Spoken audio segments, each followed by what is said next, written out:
Thank you, thank you very much once more, Madam Speaker. We welcome the member statement from Honorable Morgan. Indeed, we are going to follow up the matter. It is in our agenda as we are prioritizing it. Sooner we'll make sure that everything back to normal, as we are in a process also to revamp most of the DLTC centers in the province. Thank you very much. Honorable Ndlovu. Thank you, Speaker. Ke tseya sebaka se ke dumedishe boetapele ba EFF le maloko ka moka le maloko a moka ya legislature. Speaker, I rise on behalf of the economic freedom fighter to express a deep concern regarding recent reports of individuals collapsing and losing their life while shopping in Mbombela CBD. This comes after 3 people died in a space of less than 10 days. The first victim died in a taxi rank on 11th July 2025. This alarming incident underscored the urgent need to investigate potential contribution factors, including diagnosing medical conditions such as food contamination and environmental stress, such as poor ventilation and heat exposure, insufficient awareness about health risk in crowded places. We urge the Department of Health to initiate an investigation of the cause of these incidents, and also to collaborate with shopping centers and retailers to ensure availability of basic emergency response, such as access to water and seats outside their outlets. We also request the provincial inspection to confirm local compliance standards of business outlets across the province. We promote public awareness around managing chronic health condition and staying safe in public spaces, because summer is around the corner and then such incidences will rise. These incidents, Speaker, a spark to remind how quick and medical emergency can escalate in our everyday life. A coordinated public health response is critical to prevent further loss of life. I thank you. Honorable Mashiane. Oh, sorry, Honorable Mashilo.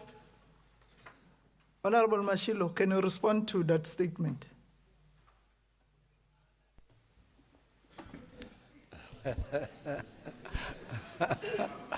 How?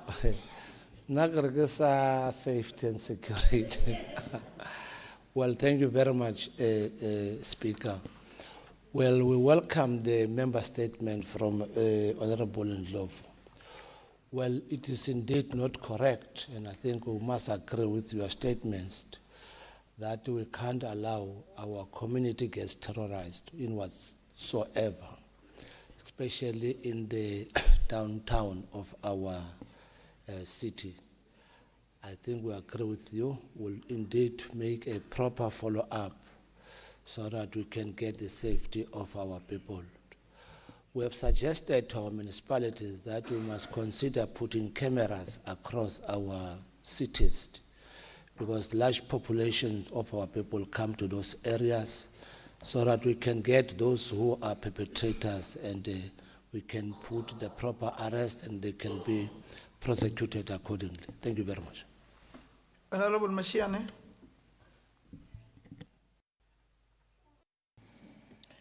Thank you, Honorable Speaker, Honorable Premier, members of the legislature. I rise on behalf of Action SA. It is nothing short of a disgrace that in 2025, the residents of Witbank, Emalahleni, the very heart of Mpumalanga's industrial economy, are being denied the most basic human right, access to clean, safe, and reliable water. What we are witnesses is not a natural disaster. It is a governance disaster, the result of years of corruption, neglect, and political arrogance. Families are forced to queue for hours just to collect water from unreliable tankers. Businesses are shutting their doors. Hospitals and schools are barely functioning. Communities in Clarinet, Tasbeck Park, and Wakuka are living under conditions unfit for human dignity.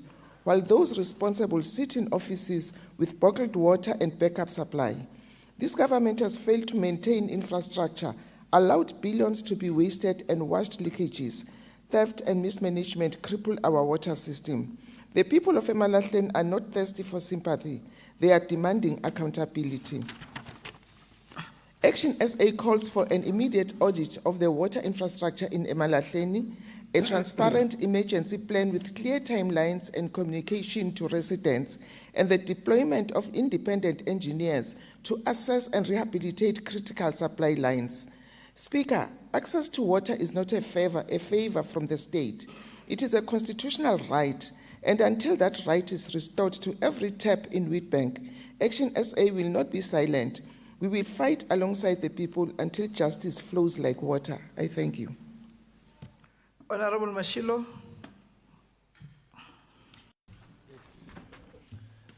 Thank you, Speaker. We welcome the member statement from Honorable Mashiane. Well, the problem of the water around these cities are very complex. One, Emalahleni was established as ALS 1901.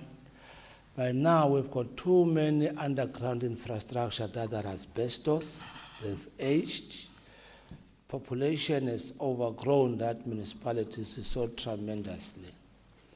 We have since deployed the MISA, and we need more resources to replace the infrastructure.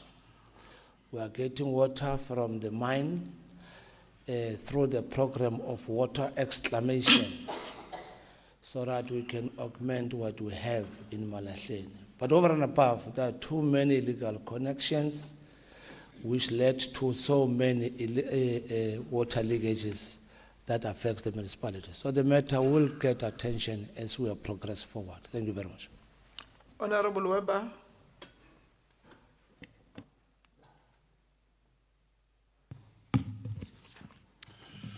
Madam Speaker, the Freedom Front Plus is reliably informed that forensic investigations were conducted in several struggling municipalities in Mpumalanga. The findings of these investigations are said to be fatal, yet the reports remain concealed. I have personally asked for the findings to see them, but in vain. The reports are being kept secret, and it appears to me that there's a deliberate cover-up at play. These municipalities continue to deteriorate, and it is the residents who suffer.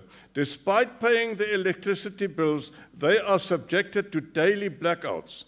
Even where there is no official load shedding, water supply is often interrupted for days. Basic service delivery has collapsed.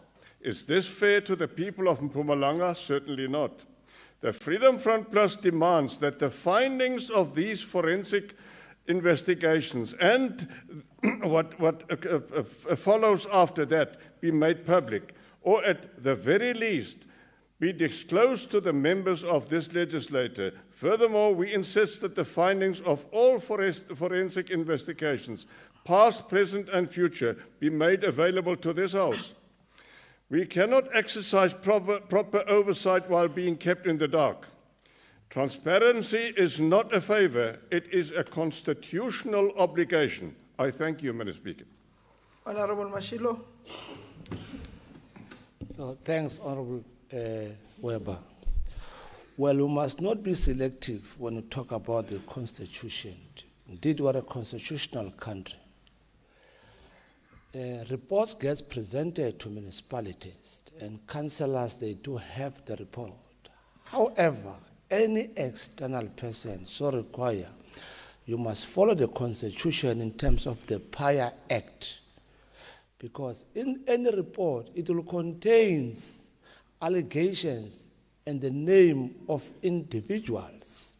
So we can't just nilly-nilly just put it in public without following the proper procedures.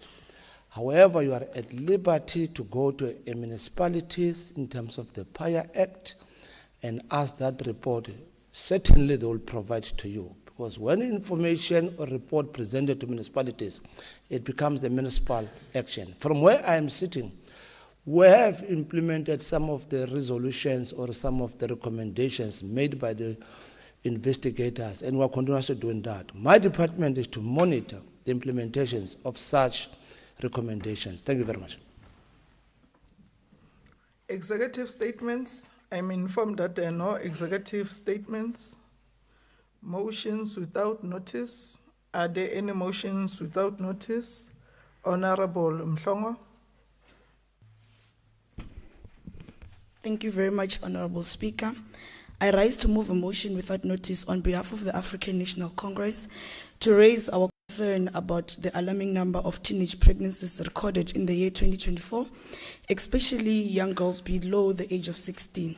Noting that out of 90,000 pregnancies recorded in girls aged 10 to 19, 2,328 were girls between 10 to 14. The scourge of teenage pregnancy is not only a health concern, but a threat to the nation's social and moral fiber and future prosperity. When a child as young as 10 becoming a mother, it is proof enough of a profound societal failure, a horrific crime, because a girl below 16 cannot legally give concern. Teenage pregnancy is interlinked with other scourge of HIV and other STI infection rates, child sexual abuse, statutory rape, GBF, poverty, educational exclusion, substance abuse, and even toxic elements of popular culture. Honorable Speaker, the ANC calls upon all pillars of the society, parents, faith leaders, educators, civil society, the media and private sectors to join in hands to fight this social economic challenge. This is an indictment of to fully protect the rights and dreams of girls, especially those from poor, rural and marginalized communities. I so move. The question before the House is whether we agree to adopt the motion. Agreed to? Agreed. As so agreed. Honorable Makabane. Honorable Speaker, greetings to yourself, honorable members and members of the public. On behalf of the African National Congress, I would like to rise and move a motion without notice for this House to congratulate our South African national rugby team, the Springboks, on their outstanding victory in the recent test match held at the Mbombela Stadium. We commend the players, coaching team, and the broader management staff for their exceptional performance, discipline, and commitment to excellence that continues to inspire the nation. We acknowledge the unifying power of sports, and in particular rugby, in bringing together South Africans from all walks of life, a shared spirit of patriotism and national pride. Honorable Speaker, I would like to salute the people of Mpumalanga and the surrounding community for their enthusiastic support, hospitality, and for creating an electric atmosphere that showcased the spirit of South African rugby. We must continue to support the Springboks as they carry the hopes of the nation in the future matches and tournaments. Honorable Speaker, I move that this House congratulate the Springboks and call all South Africans to rally behind our national team as a symbol of unity, resilience, and excellence. I so move, Honorable Speaker. Thank you.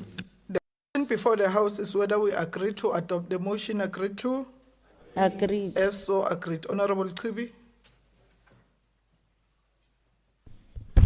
Imisholo nene kama na spikara xikan'we na vufambisi bya EFF lebyi fambisa ka yona byi Silive na yindlu hinkwayo. Honorable Speaker, I rise on behalf of the Economic Freedom Fighters to call on SAPS Mala Police Station to immediately arrest the criminals who abducted Mr. Erasmus Ndlovu to nearby railway line Mambumbu Ward 22 Bushbuckridge. After killing him, then tried to burn the corpse and place it in the railway line, hoping the goods train will finish off the burned remains of Mr. Erasmus Ndlovu.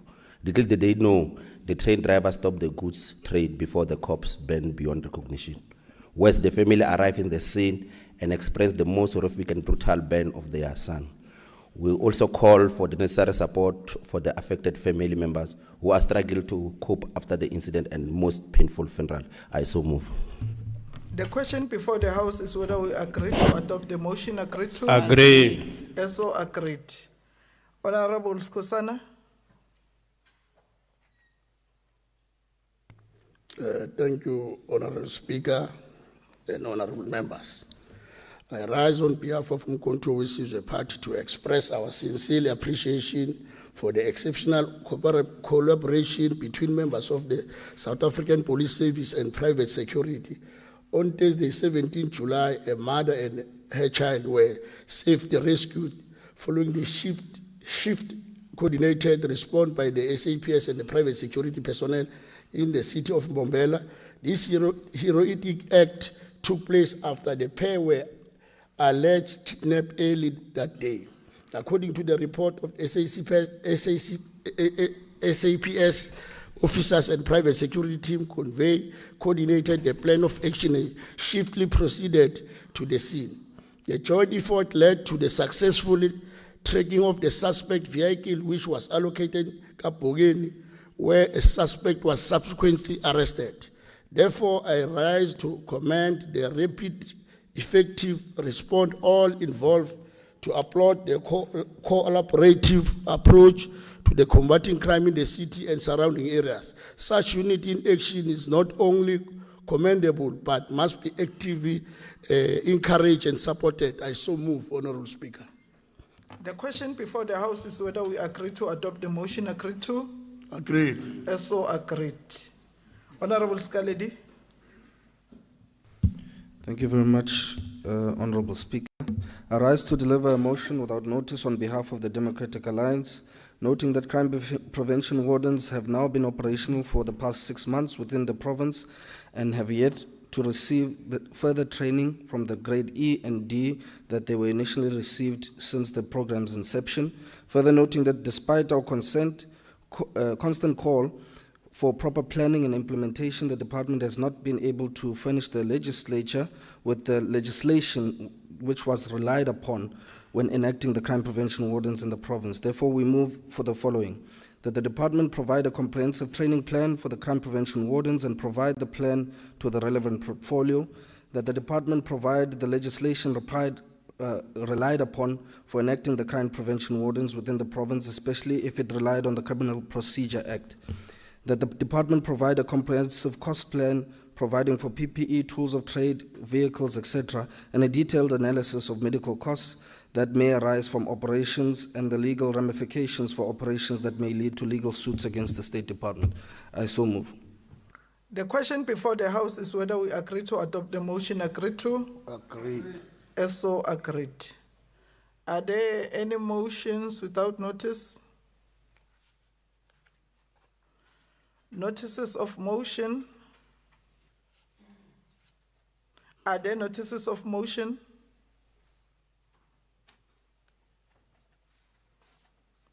Formal motions? There is a formal motion on the order paper in the name of the Chief Whip of the Majority Party, Honorable E.N. Makabane. Over to you. I, Ivan Tombizotwa Makabane, the Chief Whip of the Majority Party, move that the House notes that the policy and budget speeches for the 2025-2026 financial year shall be tabled by the Premier, Speaker, and members of the Executive Council during the sittings of the House as per the order papers of the sittings of the 22nd, 23rd, 24th, and the 25th of July 2025. Further notes that Rule 121 provides that each member of the Executive Council must, on the day and time determined by the Speaker, deliver a policy speech and table a budget for his or her department, whereafter the Speaker must call for a debate on the speech of the budget. I therefore move that the House adopts a resolution in terms of Rule number 4.1 to suspend the provisions of Rule 191 and consequently not debate the policy and budget speeches for the following votes. Number 1, it's vote 1, Office of the Premier. Vote number 2, Provincial Legislature. Vote number 3, Provincial Treasury. Vote number 6, Department of Economic Development and Tourism. Vote number 11, Department of Culture, Sports and Recreation. And vote number 12, the Department of Social Development. Honorable Speaker, I so move. Thank you. I am informed that there is no debate on this motion. Now the question before the House is whether we agree to adopt the motion as tabled by Honorable Makavane. Agreed to? Agreed. As so agreed. Orders of the day. The Secretary shall read the first order of the day. Speaker. Order number 1. Speaker. Secretary, can you please take your seat? Honorable Kabel. Nikhensile Speaker, ikombela bayehlisa moya lo kuditimeta uya hansi nyana unless it's in the rule book that we must feel cold when we're in this house. Noted. Secretary, can you please read the first order of the day? Order number 1. But we are requesting a very important issue here. We're feeling cold. We are requesting that they switch down the air conditioner. Honorable Unless it is- Kabela, I have ruled. I said it's noted. Okay. They will deal with that. Secretary, can you please read the first order of the day? Order number 1. Policy and budget speech on vote 5, Department of Agriculture, Rural Development, Land and Environmental Affairs.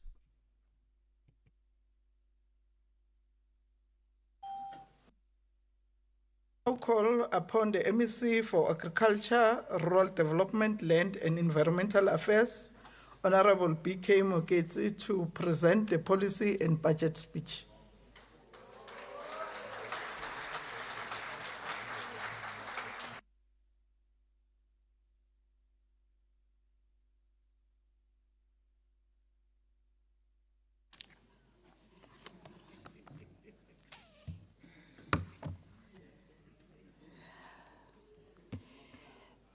Thank you very much, Obama.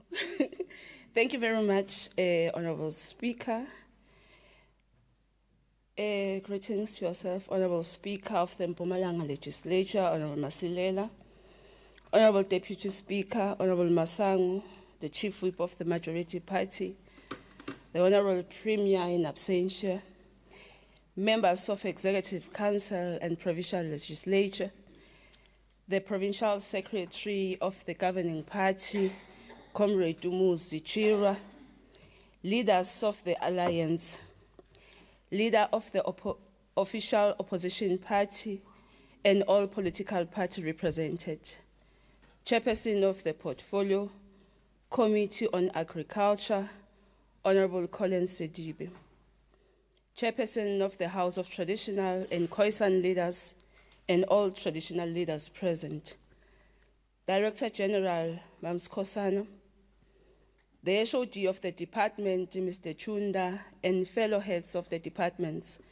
representatives from the African National Congress, Organized Agriculture, businesses, and labor, esteemed mayors, councillors, farmers, guests, members of media, and public, ladies and gentlemen, good morning.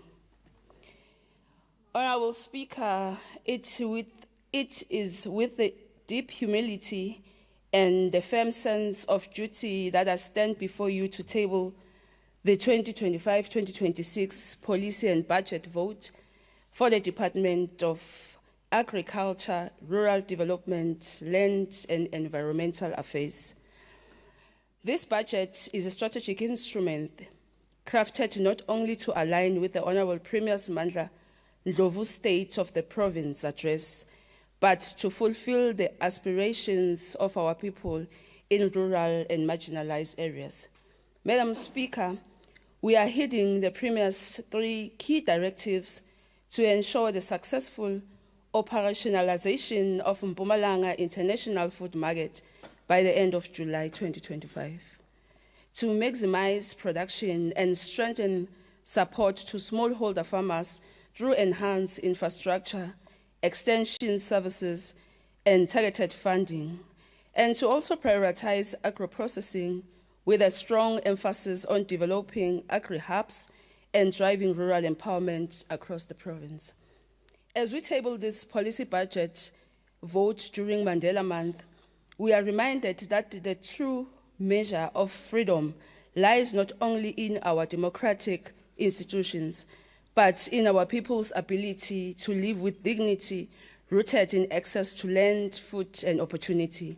Honorable Speaker, in the words of Che Guevara, as I quote, "The sovereignty of a nation is measured by its ability to feed its people," close quote. This is more than a revolutionary ideal, it is a call to action. Food security is not merely about production, it is about power, dignity, and the right of a nation to determine its own destiny.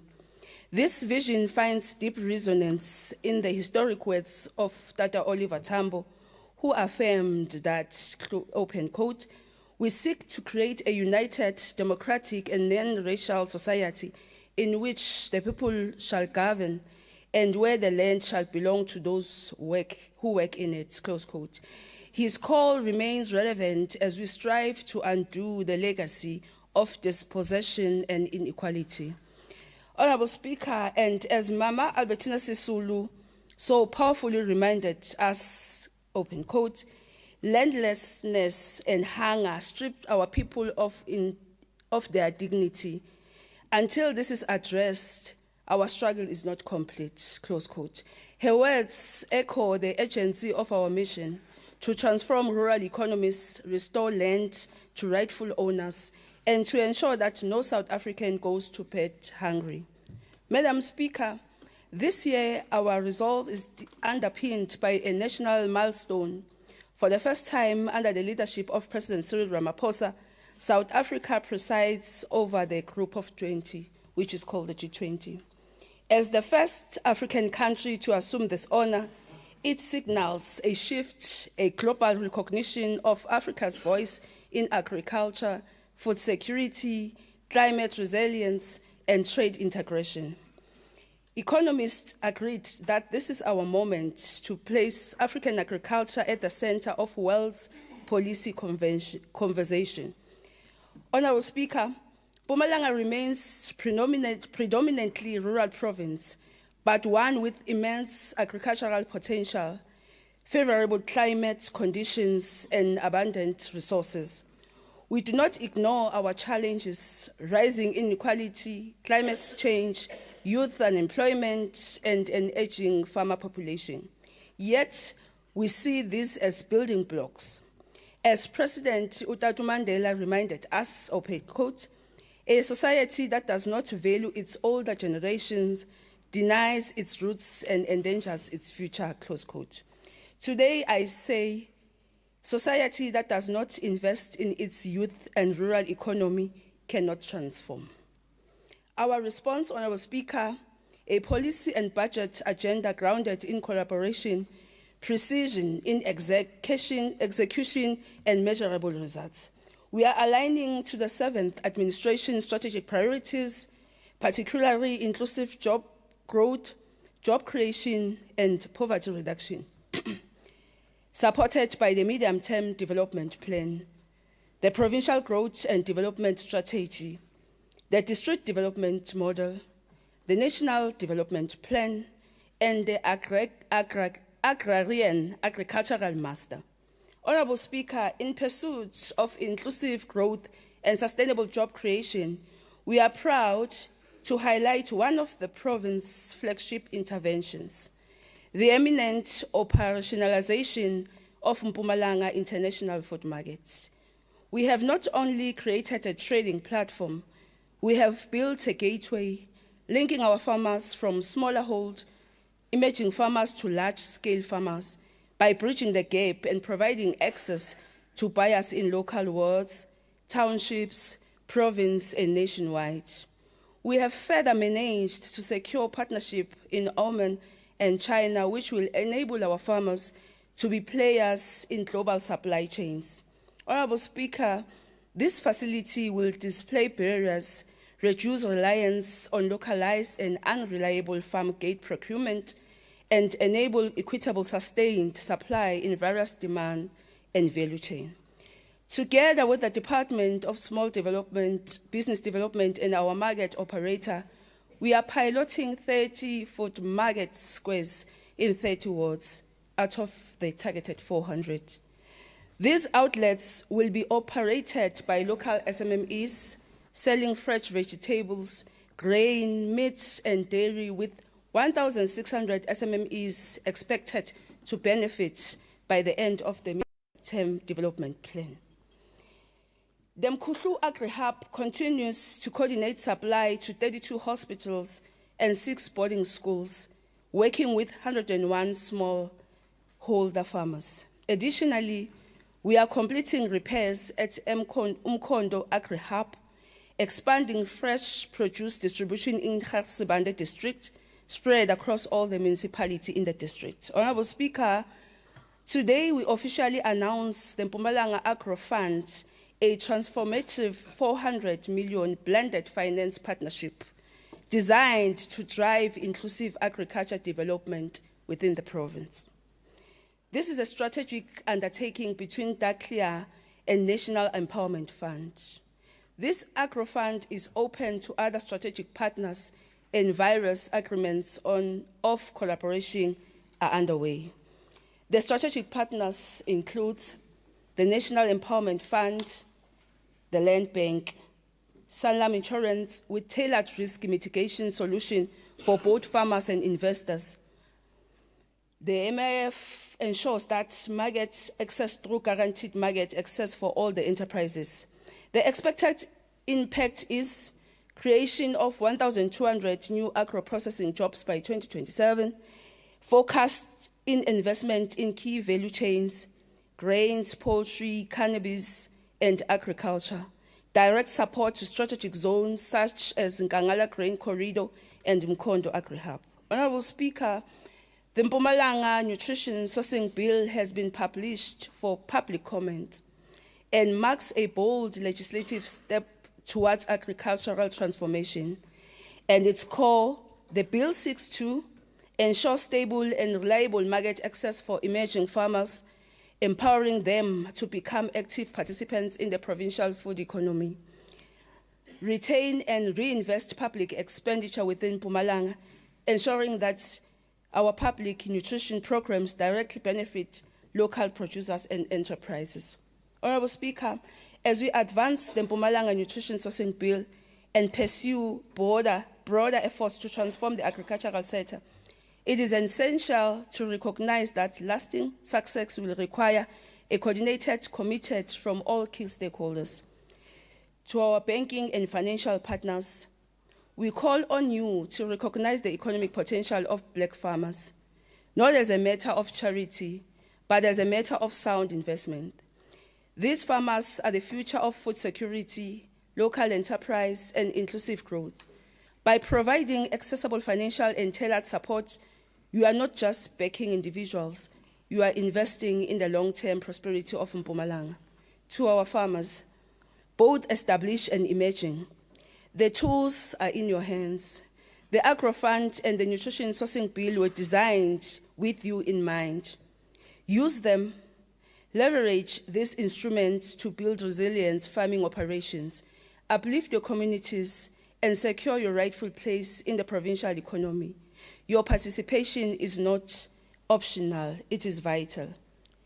To this Honorable House, your leadership and commitment are central to realizing our vision. I now present to you the plans that will accelerate agricultural transformation in Mpumalanga. Let us unite behind legislation that drives inclusive, unlocks opportunities, and build an economy that serves all of our people, especially those who have been historically excluded. Honorable Speaker, the Agri-Park in Secunda continues to grow as a model of integrated production, agro-processing, and training.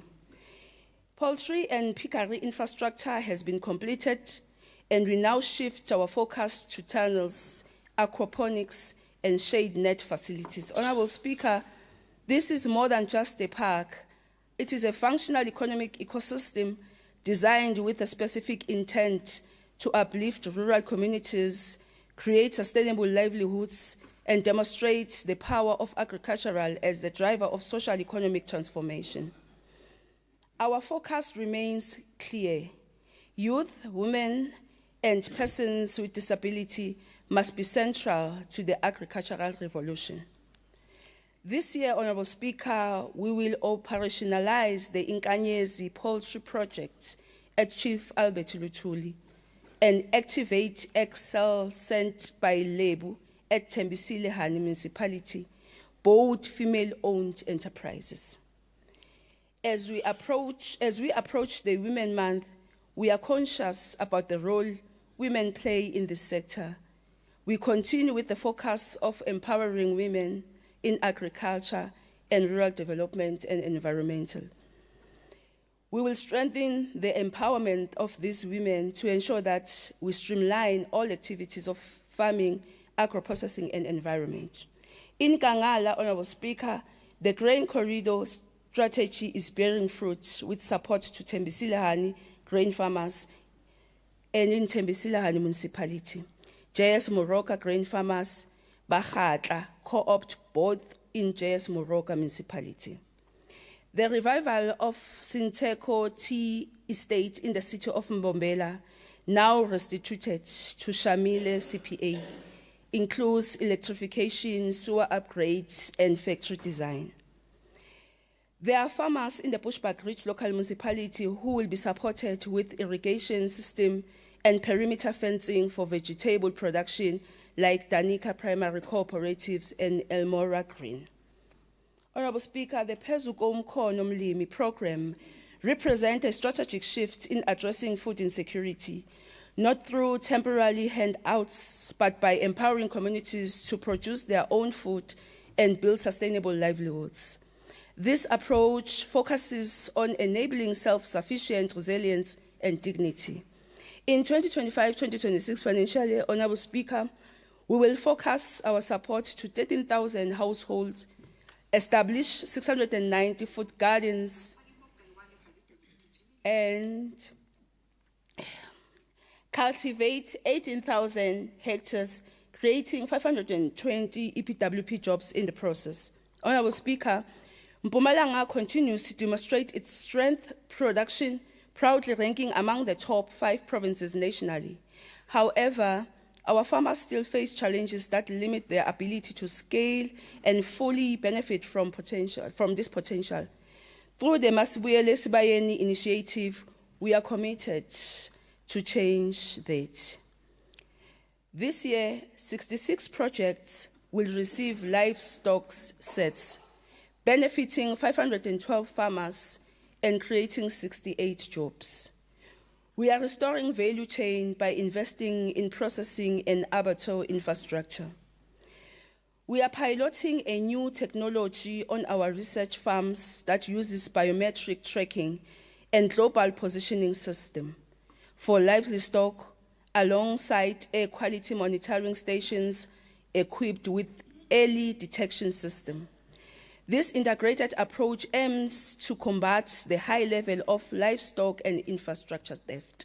Honorable Speaker, we acknowledge the difficulties faced by the poultry commercial farmers in Kangala district, who were adversely impacted by the collapse of Daybreak Market. We are collaborating with them as they seek to identify alternative markets. The battle against foot and mouth disease has been hard fought. There have been 6 outbreaks recorded since April, but thanks to strong collaboration with the national department, we have controlled the disease and reopened an abattoir sustaining over 1,400 jobs. A national endeavor has started yesterday and continuing today, where all provinces are deliberating on finding permanent solutions, and we are confident that the export markets, including China, Botswana, and Eswatini, will reopen. We have recruited, Honorable Speaker, 22 new veterinary graduates and will deploy more animal health technicians to high-risk areas. We are boosting soil labs and GIS mapping to support precision agriculture.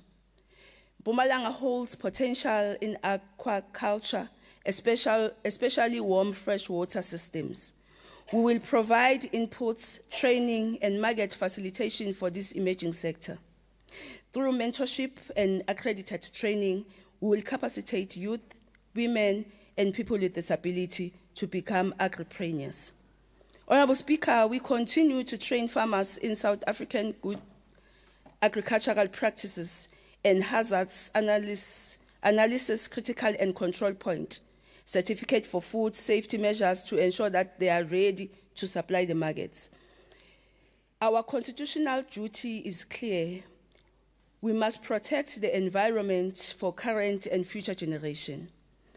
This year, Honorable Speaker, we will expand biodiversity stewardship and partnership with schools, ensure fair transition to a low-carbon economy through worker retraining and green investment, improve turnaround times for environmental impact assessment to under 60 days, and enforce environmental crime prosecutions.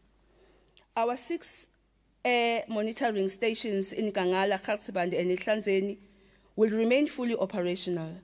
We will introduce low-cost sensors and strengthen pollution reduction enforcement. Through the Zonda Insula program, Honorable Speaker, we will create 249 EPWP jobs in waste collection and recycling. Community awareness campaigns and stronger municipal partnership will address illegal dumping and landfill compliance. Our delivery is rooted in the district development model, which is DDM. We are aligning budgets and plans across municipalities, traditional councils, and provincial departments. Honorable Speaker, this budget is a declaration of hope. It is an investment in our youth, women, persons with disability, and smallholder farmers. Let us rally behind the call, as I quote, "Let agriculture grow and green Mpumalanga," close quote. Madam Speaker, it is my request that this House approves the 2025-2026 budget for the Department of Agriculture, Rural Development, Land and Environmental Affairs, Vote 5, which is 1,615,634. Thank you.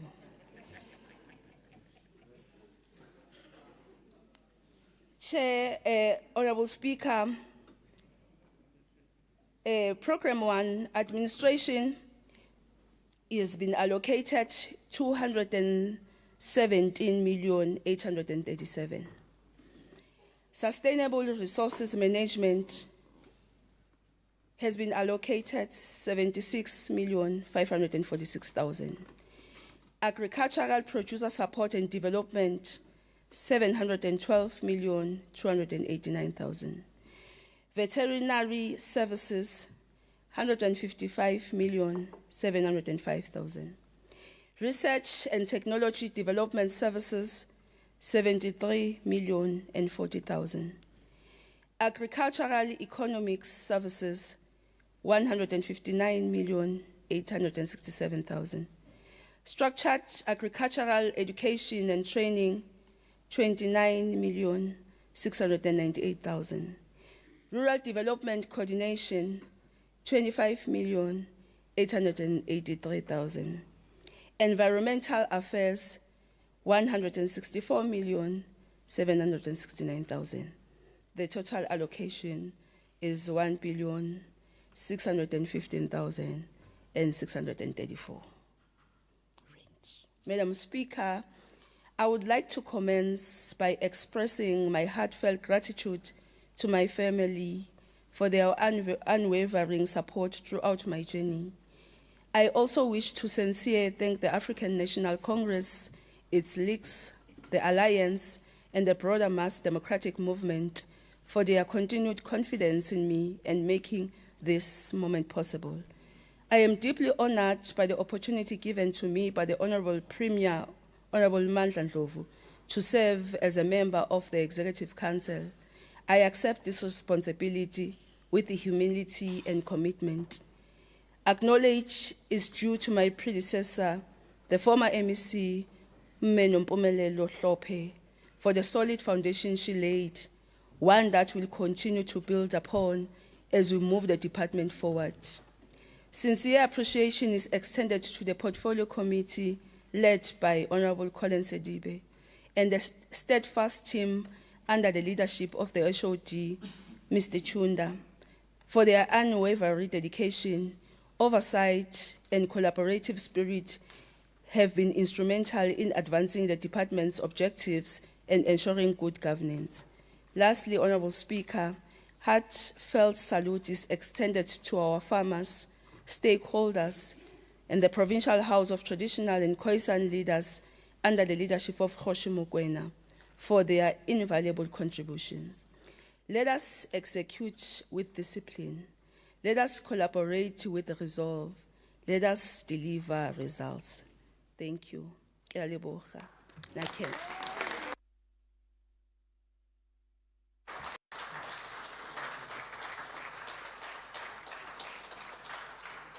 Thank you, Honorable Moketsi, for the well-delivered policy and budget speech.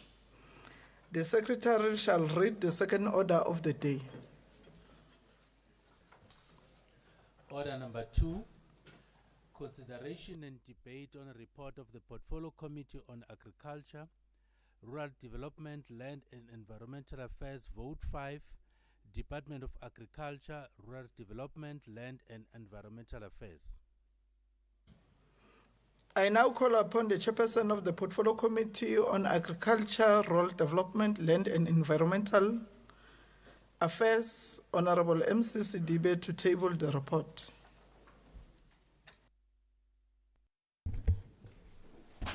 Thank you, Honorable Speaker of the Mpumalanga Provincial Legislature. Let me take this opportunity and greet the Deputy Speaker, members of the Executive Council present here, and members of this Provincial Legislature, our Commander-in-Chief and President of the only emancipation movement, the economic freedom fighters and our ground forces, and the people of Mpumalanga. We rise to participate in this debate inspired by Winnie Madikizela Mandela, who, when confronted by the evils and demons of the tyranny of apartheid, inspired us by saying, I quote, together hand... Can you please table the report? Oh, we are tabling the report. I thought it's the debate.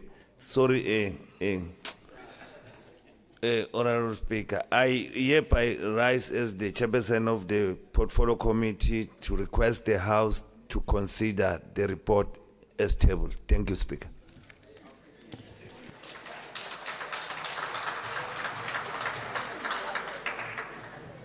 I have a speakers list in front of me. I will now call upon Honorable MC Sidibe, and you are given 6 minutes.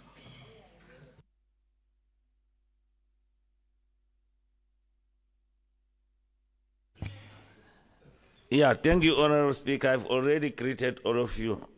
I was just indicating that we rise to participate in this debate inspired by Winnie Madikizela Mandela, who, when confronted by the evils and demons of the tyranny of apartheid, inspired us by saying, I quote, together hand in hand with our a box of matches and our necklaces, we shall liberate this country, close quote.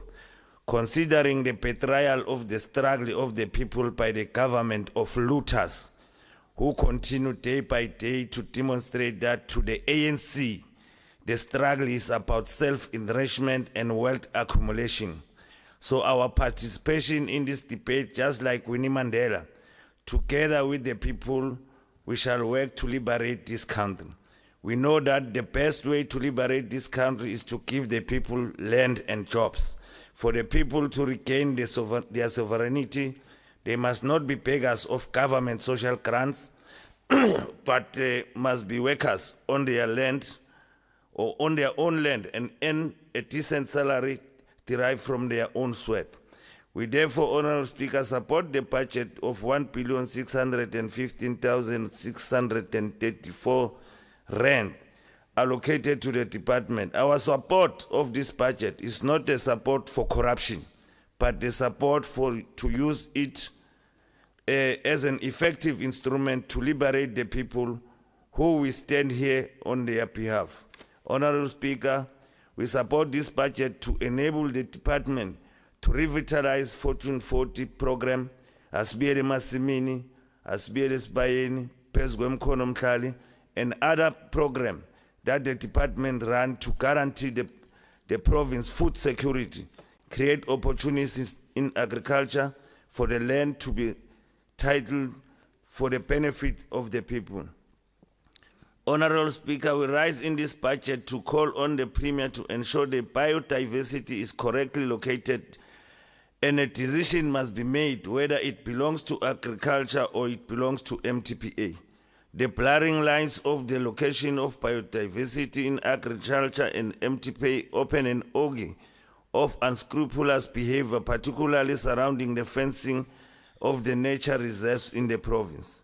The Portfolio Committee, which I have an honor to lead, makes a call to the Premier of the province and the Executive Authority of Dalia, Honorable Moeketsi, to effectively use the mechanism presented by the intergovernmental relations structures to solicit intervention of the Presidency and the National Department of Land to intervene on issues surrounding CPAs. We note with regret that many of the CPAs are not complying and their lifespans are characterized by perpetual infighting. The Portfolio Committee is of the view that the CPAs should use the land resource to the benefit of all beneficiaries, not the selected few. We are of the view that the well-run CPAs can contribute immensely to job creation, food security, and poverty alleviation. Honorable Speaker, the budget of this department should not be used to fund the upcoming regional conferences of the ANC, but be effectively used to complete and revamp agri-hubs and support agro businesses like the Mkhondo Agri-Hub. I've seen it's in progress. Good work is being done there. I think it should be concluded soon, HOT Shunda. Support farmers with seeds, equipment, and advisory support. Galvanize young people to enter the agriculture sector as a sector of choice. And also operationalize the Mpumalanga International Fresh Produce Market and the Mkhondo One-Stop Center. And lastly, revitalize and renovate the Marapiane Training Center and other agricultural training centers in the province. Honorable Speaker, our support for this budget is not a promotion of malfeasance, but rather to advance the clarion call of Frantz Fanon, who won and instructed us that imperialism leaves behind germs of rot, which we must clinically detect and remove from our land, apart from our minds as well. We will remain watchful in the Portfolio Committee to ensure that all remnants of imperialism with the chronic germs of maladministration and corruption are clinically detected and removed from the department. Conclude, Honorable Member. Less than a minute. Yeah, as I conclude, Honorable Speaker, we want to see more support of successful projects like the state-of-art egg layer project in Tembisi Leyani, which is owned and managed by Lebo Mashiko. We want to see more vegetable production and chicken farmers with people excuse me, living with disability, like Sibusiso Mohela, who's farming here in Bombela, Mara. He is here with us, with your permission, Honorable Speaker, as a chairperson of the Polo Committee. I can request him to rise. Can you rise, Sbu? Thank you very much. And lastly, Honorable Speaker, we want to see an Honorable MEC and HOD, more beneficiaries of the Agro-Fund, which is a brilliant initiative here by the department to ensure that black farmers also take advantage of the Mpumalanga food market. like Sizo Chabalala Your and time egg layer is up, farmer. Thank you, Honorable Honorable Speaker. I will call upon Honorable S.T. Sikwakwa, and you are given 8 minutes.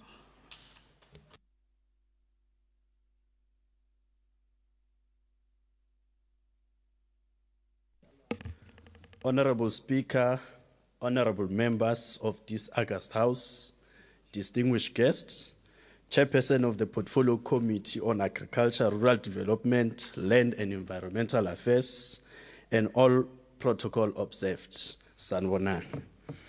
Honorable Speaker, the department's strategic vision focuses on 3 core strategies. 1, equitable access and participation by enhancing equitable access to agricultural opportunities, promoting inclusivity and support for smallholder farmers. 2, global competitiveness and profitability through sustained global competitiveness in the agricultural sector's input supply. Primary production, agri-processing and agri-tourism industries. Lastly, the department is also working on implementing the Agriculture and Agro-Processing Master Plan, which aims to promote economic growth, job creation, and transformation in the agricultural sector. Honorable Speaker and honorable members, the department's annual performance plan is aligned with the medium-term development plan 2025 to 2030, focusing on key areas such as finalizing and operationalization catalytic projects like the Mpumalanga International Fresh Produce Market and Inkanyezi Poultry to create jobs and address food security. The department supports farmers to increase production with plans to breed cattle and sheep at research farm to support the Mpumalanga Economic Support Program. Additionally, it strengthens disease surveillance, provide ongoing farmers training, and enhances air quality monitoring through low-cost sensors. We must also indicate that the department is also implementing climate change mitigating intervention, including awareness, creation, skilling, and reskilling of labor, demonstrating its commitment to addressing provincial challenges and national priorities. Honorable Speaker and honorable members, we note that Masibuyele Emasimini sub-program reduced targets from 102 to 66 for farms to be provided with livestock through the Masibuyele Sibayeni program.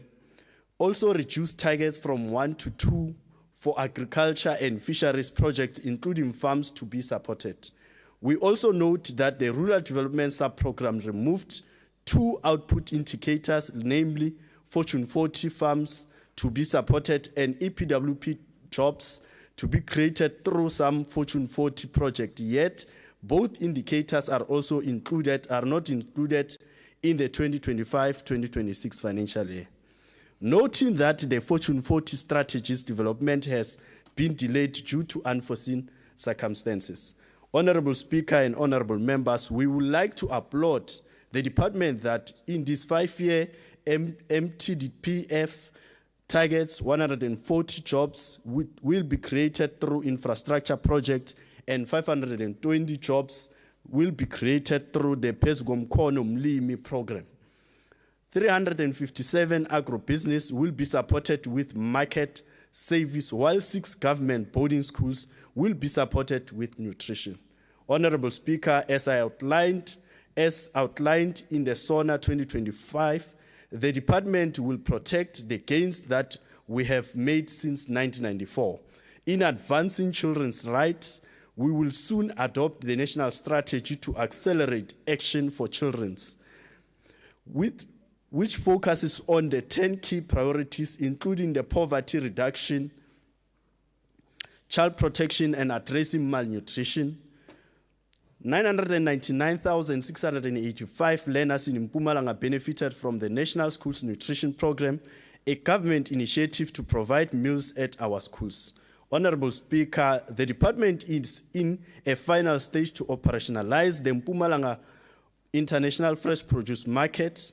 The province plans to soft launch the Mpumalanga International Fresh Produce Market very soon as it prepares for its full operation. Honorable Speaker, to achieve higher levels of economic growth, the department will undertake a massive investment in new infrastructure while upgrading and maintaining the infrastructure we have. The department is engaging with international partners, including Oman and China, to build trading relations and explore markets for agricultural products. Honorable Speaker, the department for the 2025-2026 financial year made an allocation for Zonda Insila program awareness campaign, working tool equipment. Moreover, there are plans to collaborate with external stakeholders for additional support on provision of adequate tools of trade to the program. In the current financial year, the department has been allocated 32 million to repair the storm damages in the fresh produce site of Umkondo Agri-Hub. The department will identify the household to benefit on the Pezugom Kono Mhlali program, focusing on designated groups being women and child-headed households, youth, persons living with disabilities, and those interested in agriculture. The previously disadvantaged municipalities, commonly known as First Wave CRDP municipalities, will also be given priorities. Honorable Speaker, the ANC supports the budget for the Department of Agriculture, Rural Development, Land and Environmental Affairs. Ngiyabonga. I now call upon Honorable P.E. Shongwe, and you are given 8 minutes.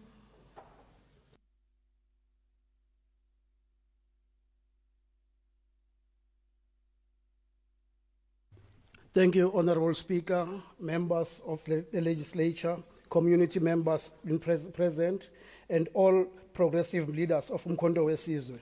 Good morning, Sanbonani.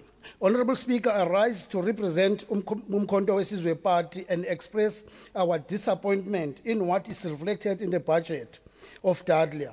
As Umkhonto weSizwe, we expected the budget vote for agriculture to prioritize addressing the challenges, including poverty, unemployment, and inequality. Key areas that we expected the budget to focus on include the following: economic development, job creation initiatives. Mpumalanga province derives most of its income from agriculture, tourism, and manufacturing. So, Honorable Speaker, as Umkhonto weSizwe Party, we're expecting that the budget will focus more on allocation of funds to support job creation programs, especially in sectors with high growth potential, such as agriculture. This we say because, in our view, the job creation priority could have been intensified if we are to consider the operationalization of projects such as Mpumalanga International Fresh Produce Market and Inkanyezi Poultry. Our disappointment as Umkhonto weSizwe emanates from the projected numbers of job opportunities as opposed to the unemployed masses. The underfunded Zonda Insila program, which has potential to create job opportunities and reduce pollution in various areas of the province, remains a concern, and it is worrisome that the department cannot even quantify numbers of jobs to be created, whilst there is quietness and hindrances of being unable to effectively clean our environment. Umkhonto weSizwe is concerned about the high unemployment rate in our province and note with sadness the inability of the department to create more job opportunities in the agri-mall in Secunda. That clearly points to failures and impacting positively in the livelihood of the citizens of Mpumalanga and addressing poverty issues. The over-reliance of the creation of EPWP jobs instead of sustainable jobs and failures to give reasons of why the Fortune 40 projects are not included in the 2025-2026 financial year remains a mystery and needs some accountability and transparency.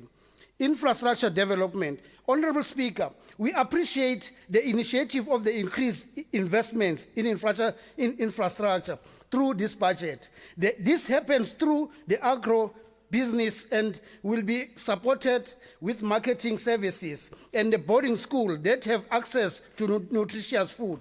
Such infrastructure projects support economic growth, which in turn will help in building roads, bridges, and public transportation, wherein agricultural products will be easily accessed by communities. Honorable Speaker, we are also saddened by the exclusion of Umzinti and Marapiane Training Center, of which a resolution was taken by the committee to prioritize the two in the 2025-2026 financial year budget. Supporting small-scale farmers. Honorable Speaker, provision of training and capacity programs for small-scale farmers need to be prioritized in order to improve their skills and knowledge in agricultural production, marketing, and business management. This should also be followed up by facilitating access to markets and small-scale farmers, including linking them to buyers and providing support for markets-related infrastructures. Finally, we suggest that the department offer financial support to small-scale farmers, including grants, loans, and subsidies to help them overcome financial constraints. We are disappointed by the 50% decrease in formal skill training programs in the province. Promoting agricultural development. The department should conduct research and develop programs to improve agricultural productivity, including developing new crops varieties in farming techniques. We also call upon the department to provide extensive services to farmers, including advice on the best practices, soil management, and pest control. As Umkhonto weSizwe Party, we strongly support the initiative of investing in infrastructure development, including irrigation system, roads, and storage facilities to support agricultural production, enhancing food service security, implementing the initiative to increase food production, including supporting household gardens and community food projects. There is a great need to develop food distribution program to ensure that vulnerable population have access to nutritious food. Lastly, we would suggest that nutrition education programs be promoted to promote healthy eating habits and improve food utilization through should be a must in Mpumalanga. Supporting economic growth. Honorable Speaker, we have already produced and support given to agro-processing initiative and to add value to agricultural products and create employment opportunities. The aspect that does not appear clearly in this budget is the development of agricultural tourism initiative to promote rural tourism and create economic opportunities for rural communities. We also feel strongly that job creation programs in agriculture must include supporting labor-intensive practices and agricultural infrastructure development. Honorable Speaker, it is the Umkhonto weSizwe Party's view that the department budget 5, vote 5, is not acknowledging the limitations it faces, including funding and personnel, which can constrain its ability to implement progressive initiatives that will help in dealing with the means the world has today to simultaneously tackle food security, poverty, and environmental degradation, close quote. In closing, Honorable Speaker, Umkhonto weSizwe Party believes that there is significant revision and to Greetings to your good self, once again. Greetings to the honorable members, greetings to our guests. Delays, and frankly deliberate misinformation. Let me begin with the so-called Mpumalanga International Fresh Produce Market. This project was once touted as a game changer for provincial agricultural trade. Its stated purpose was to bridge smallholding producers with international markets. thereby transforming subsistence farming into commercial opportunity. Honourable members, we were told confidentially and repeatedly that this market would open on 1st of April 2025. It is now July. The doors remain shut. No ribbon was cut. No trucks arrived. No market bus fills the air. What the department offered was not an operational milestone. It was a bad April Fool joke. And it was at the expense of poor farmers, cooperatives, and hopeful entrepreneurs across the province. This failure represents not merely a delay, but an erosion of trust, credibility, and administrative integrity. Equally misleading is the department's narrative around the Mkondo Agri-Hub. According to the 2025 estimates of provincial revenue and expenditure, the department claims that plans are underway to integrate the Mkondo Agri-Hub into the Mpumalanga International Fresh Produce Market. This claim is not only premature, it is factually incorrect. The Mkondo Agri-Hub is not operational, and the department's own 2024-2025 performance review acknowledges that the facility was damaged in a storm and has since required refurbishment.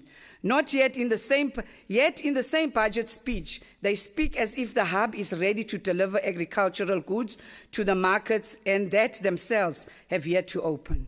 This is a contradiction that cannot go unchallenged. I urge the department to immediately refrain from disseminating false or misleading information. This conduct not only undermines the oversight responsibility of this House, but borders a legislative dishonesty. The budget further allocates hundreds of millions across capital projects, including infrastructure and agro-processing schemes. Yet year on year, the department struggled to spend even its adjusted appropriations effectively.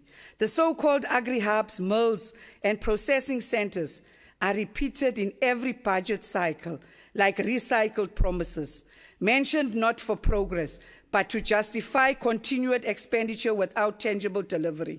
Mkutlu Agri-Hub is the exception, not the norm, and even it functions under a limited scope, supplying only 6 boarding schools and 32 hospitals in a province with a far greater need.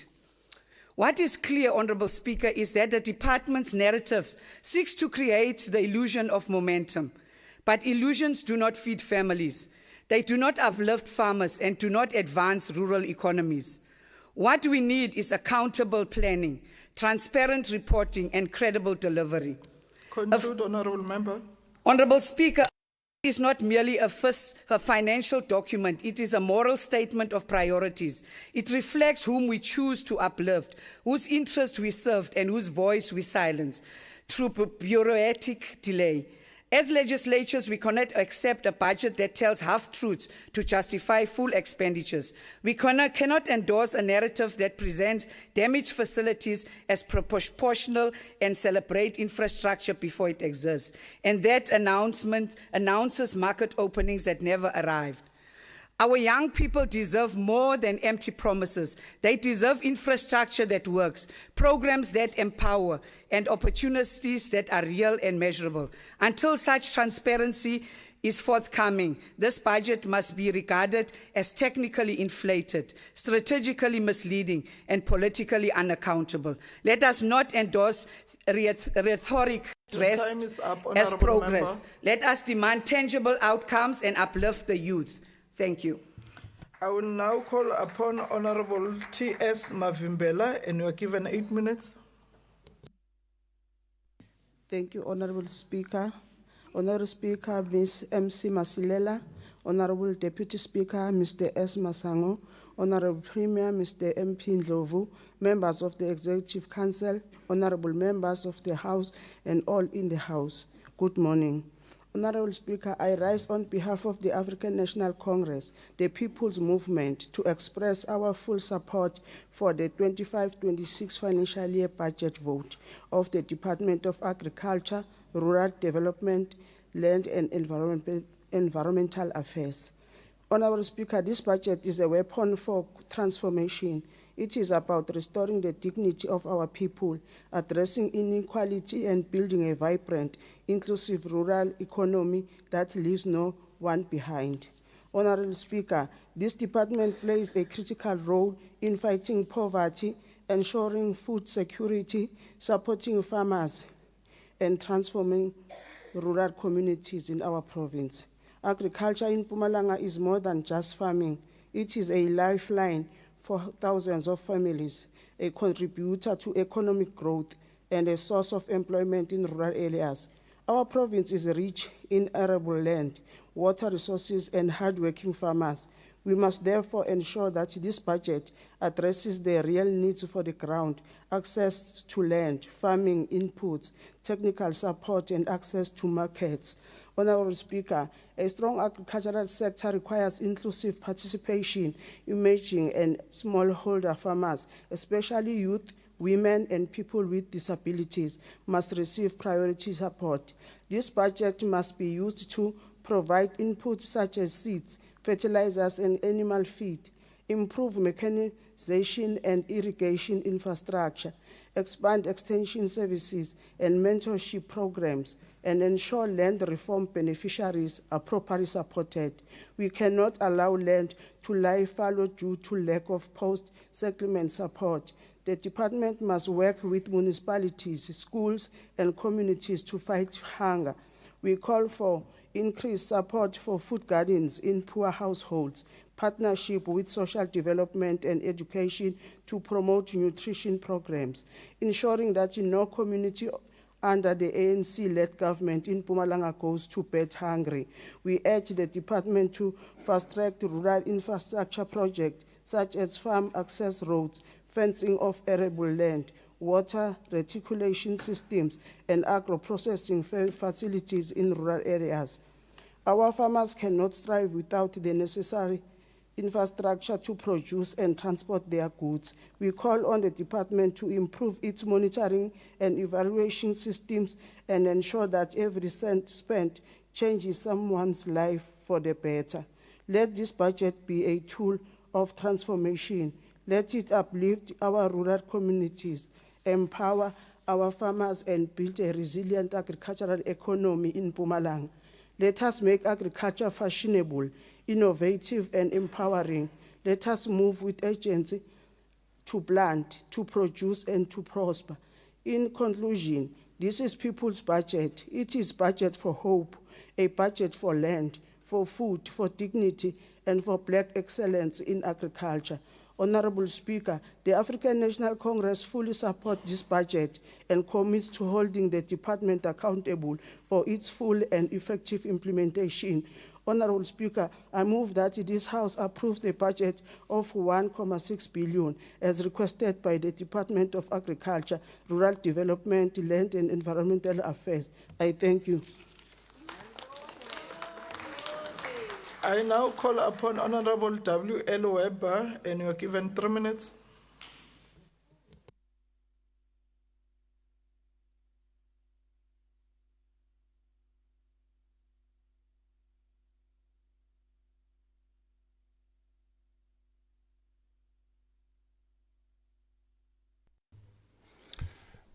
Honorable Speaker, I was reminded in this very House that as representing an opposition party, I am being paid to oppose. In the past, it was difficult for me. As you can see, I am a white farmer. And the previous MEC,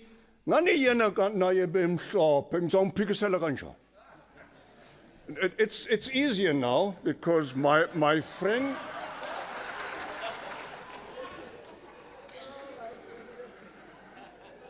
Did I say something wrong?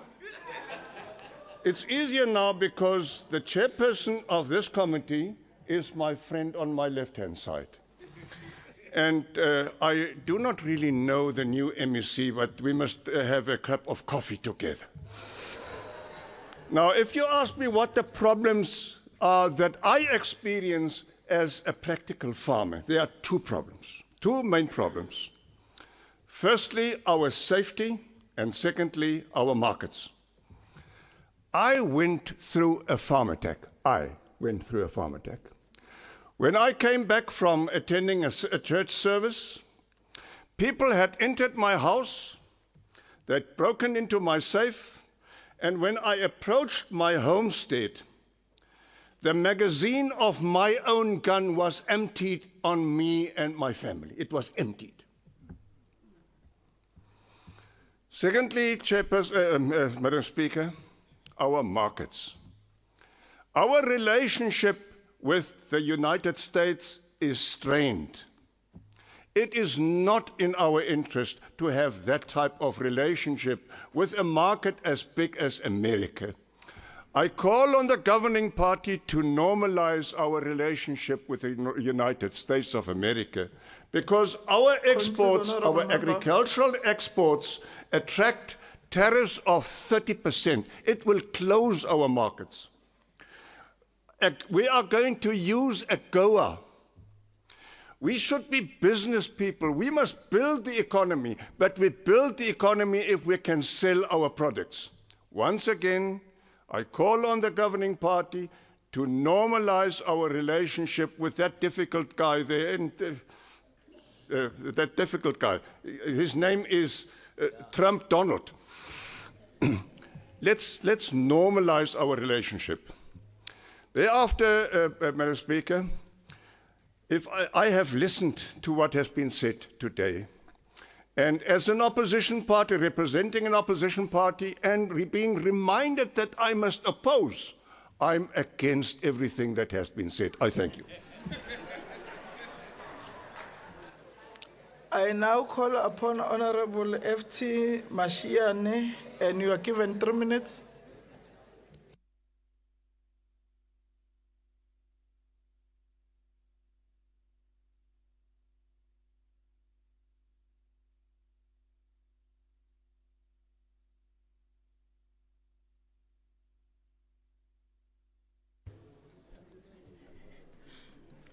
Honorable Speaker, members of the legislature, agriculture and rural development are not just policy themes.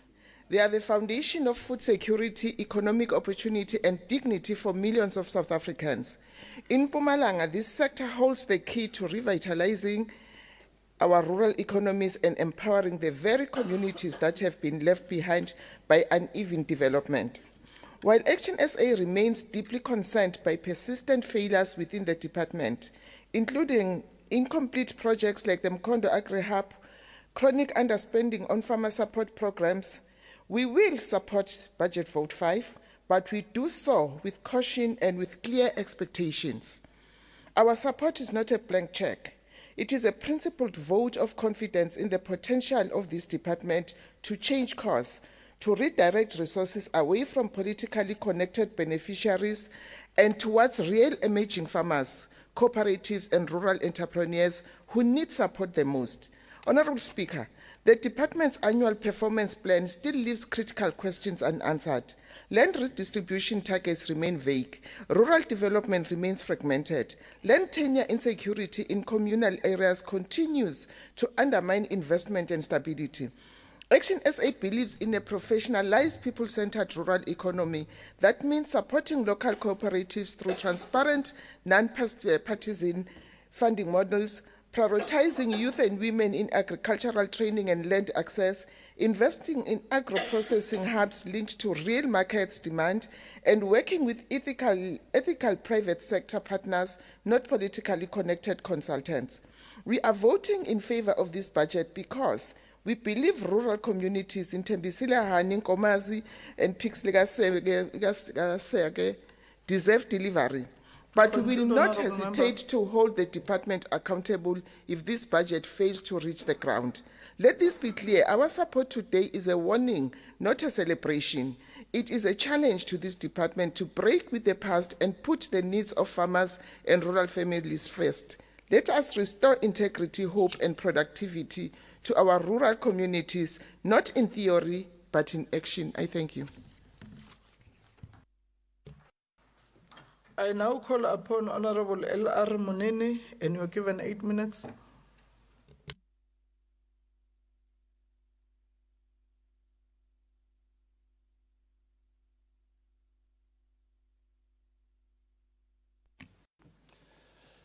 Honourable Speaker, Honourable Premier in his absence, Honourable MEC, Honourable members of the Portfolio Committee, and fellow members of the Legislature, all protocol observed. It is an honor and privilege to represent the ANC to partake in this important budget vote for the Department of Agriculture, Rural Development, Land and Environmental Affairs. The ANC reaffirms its unwavering commitment to economic emancipation in the agricultural sector, especially to food security, robust support for smallholder and subsistence farmers, and the equitable allocation of resources across all sectors of our society. Agriculture is not just farming, it's economics, manufacturing, infrastructure, energy, research, science, tourism, water, and more. Section 27(1)(b) of our Constitution provides for the right of access to sufficient food and water. The core mandate of the Department of Agriculture is to lead and support sustainable farming and to achieve economic growth, job creation, and above all, food security, rural development, and transformation. The African National Congress has long recognized that food security is fundamental to the well-being of our people, especially previously disadvantaged and marginalized groups. Our aim is to uplift and invest in rural farming to be commercial farmers. We fully support the recently introduced bill by the department to make it compulsory to the departments to buy from local farmers.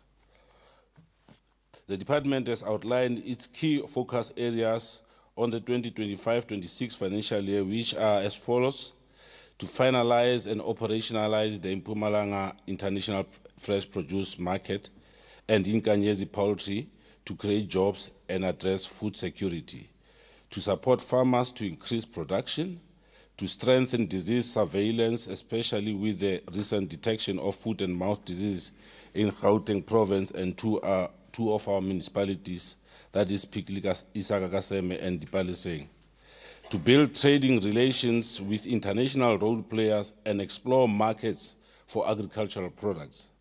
The budget continues to prioritize food security initiatives, from community and school nutrition gardens to commercial food production schemes, while also easing the cost of living by expanding the VAT-free food basket as announced by the Minister of Finance. Honourable Speaker, we continue to live by the commitment of the Freedom Charter's enduring call that food be plentiful and no one shall be hungry. It has become a reality that food security can only be achieved through active inclusion of smallholder and subsistence farmers across the country. It is only the African National Congress that has championed these farmers as the key to transforming our agricultural landscape and bringing previously excluded communities into communities. Honourable Weber. Key priorities is that land must be made available to the farmers, and this department must work closely with the Department of Land Reform and Rural Development to ensure that land is available for farming. This therefore brings the fundamental issue of land, the expropriation of land without compensation. Expropriation of land without compensation is aimed at addressing the imbalances of the past. It is a retrospective justice. This department is also key in terms of Section 24 of the Constitution that requires all of us to protect the environment for the current and future generations. The issues of climate change affect all of us. This department has a task to ensure that strategies are in place so that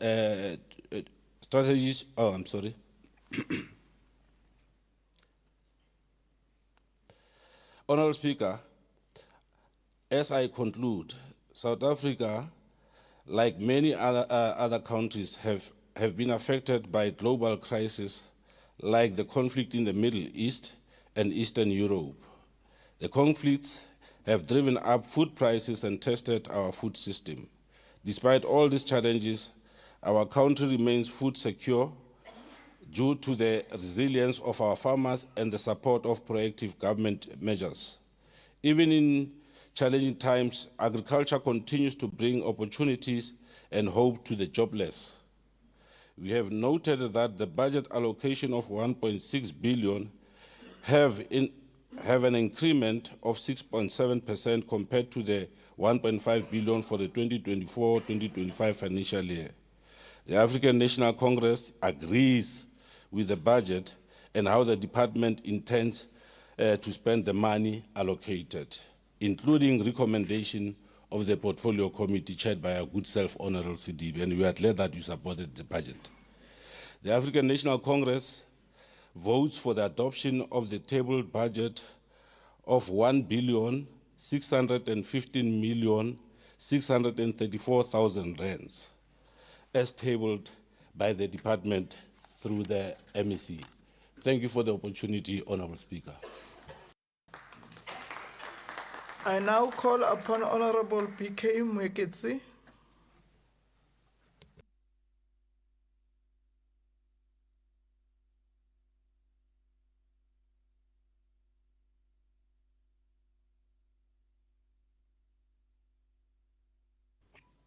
Thank you very much, Honorable Speaker.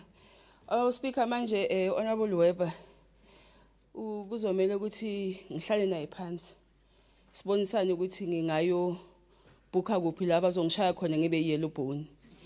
So that mina naye sizotholana right. Yeah. Yes, Honorable Speaker, we appreciate the positive debate by the chairperson of the Portfolio Committee, and indeed working together we can do more. And we welcome your eagle-eye oversight, but with constructive inputs aimed at advancing our farmers. We are working hard to ensure a coordinated support for all of our youth, women, and people with disability, as well articulated by Honorable Squakwa. We will be razor sharp in ensuring our APP is implemented to the latter, and drive efforts to reach more farmers by leveraging the limited resources we have to attract external funding, partnership, as we are doing with the Mpumalanga Agro Fund.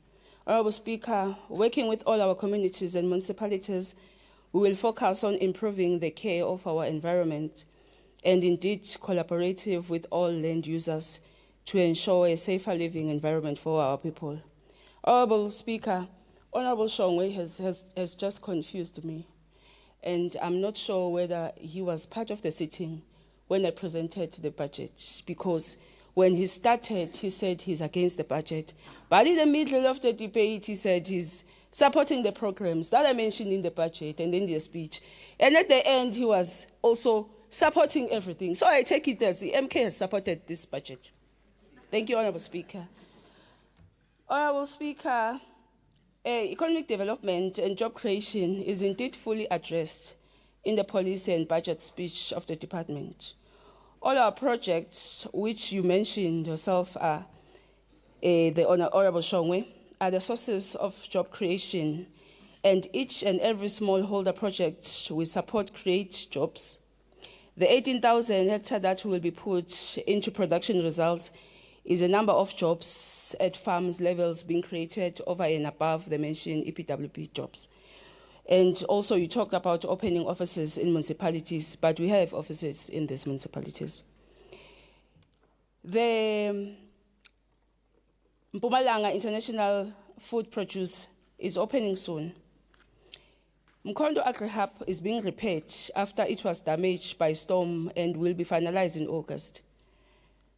Honorable Javier, you know very well of the disaster. And I believe that you will continue to support the department and ensure that it's fixed and resuscitated. Honorable Speaker, we acknowledge the honorable member's emphasis on the process of relocating biodiversity functions from the Mpumalanga Tourism and Parks Agency to the Department of Agriculture, Rural Development, Land and Environmental Affairs. This is a strategic move aimed at consolidating our environmental mandate and enhancing governance of natural resources. We are committed to managing this transition responsibly with minimal disruptions and maximum benefits to the province's environmental conservation and objectives. Honorable Speaker, we appreciate the support for the expansion of this flagship program, Masibuyele Emasimini. Indeed, Masibuyele Emasimini is central to our rural economic transformation agenda. The planned expansion will empower more subsistence and smallholder farmers, ensuring increased food security and economic participation in rural areas. Honorable Speaker, the department welcomes the recognition of Phezu Komkhono program, which remains a pillar in enhancing household food production and local food system. The expansion will ensure that more tools, inputs, and support reach communities, particularly targeting women and youth. We take notes from our honorable member on the focus of Fortune 40. This program indeed will be revitalized with a renewed focus of mentorship, market access, and sustainability. We aimed to transform it into a model of youth-led agribusinesses that delivers real, measurable impact. Honorable Speaker, the Marapiane and Lowford Agriculture Colleges of the Agriculture, they were converted to the University of Mpumalanga, which continues to be. And we welcome and thank the honorable members for backing the Agro Fund. It is a critical financial instrument for unlocking agricultural potential among historical disadvantaged individuals. With your support, we can ensure that more emerging farmers have access to the capital they need to grow and sustain their operations. I want to vehemently disagree with Honorable Madam Rovier. The Mpumalanga International Food Market plays a vital role in driving economic growth and job creation, aligning directly with the medium-term development plan priorities. By serving as a hub for local and international food trade, the market stimulates investment in agriculture, agro-processing, logistics, and retail sectors. Honorable This is not only... MEC, can you please take your seat? Honorable members, let us respect the rules of the House. Rule number 37, members not to be interrupted.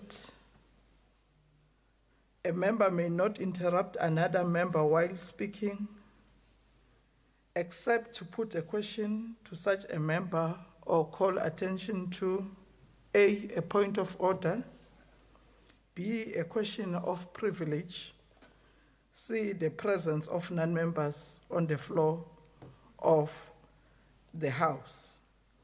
And Rule 35, members not to converse aloud. Members may not converse aloud during the proceedings and must maintain and observe the dignity of the legislature. Can you proceed, Honorable MEC?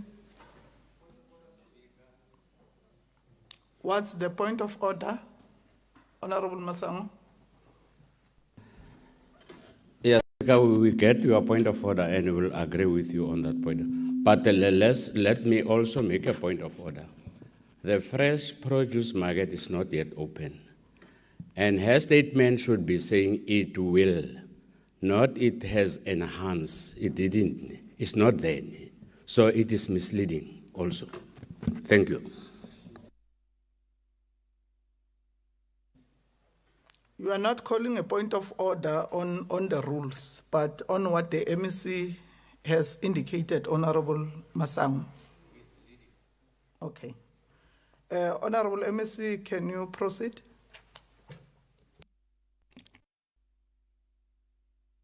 Very much, Honorable Speaker.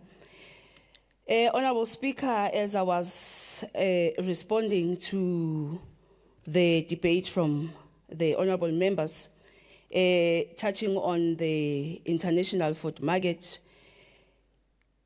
I was about to say, yes, the market, it will not only enhance food security and regional trade, but also creates numerous employment opportunities across the value chain, from smallholder farmers and food processors to vendors and transport operators. Furthermore, the market will also attract tourism and foster entrepreneurship, especially among young women, youth, thereby contributing to inclusive economic development and supporting the province's broader goals and industrialization and sustainable livelihoods. Honorable Speaker, to unlock Mpumalanga's full agricultural potential, it is essential that we maximize production and strengthen our support to smallholder farmers. These farmers are the backbone of rural economies, and by investing in enhanced infrastructure, extension services, and targeted funding, we are not just supporting individuals, we are building a more resilient and inclusive agricultural sector. Infrastructure such as irrigation system, rural roads, storage facilities, and access to market enable small farmers to produce more efficiently and profitably. Honorable Speaker, Honorable Chairperson and members, the importance of food gardens and equitable access and utilization of arable land cannot be overstated in our quest to achieve food security, economic empowerment, and rural development in Mpumalanga. As the Department of Agriculture, Rural Development, Land and Environmental Affairs, we recognize that food gardens are powerful tools for household nutrition, poverty alleviation, and skills development, especially for women, youth, and vulnerable groups. Coupled with this, we are ensuring access to land and the productive use of arable land central to reversing historical land injustices and unlocking agricultural potential across the province. Honorable Speaker, we are committed to this work. We will continue to support for emerging farmers and strategic partnership that enable the transformation of land in thriving, sustainable production zones. Through these efforts, Honorable Speaker, will not only feed communities, but also drive inclusive growth and self-reliance from the ground upwards. Thank you very much.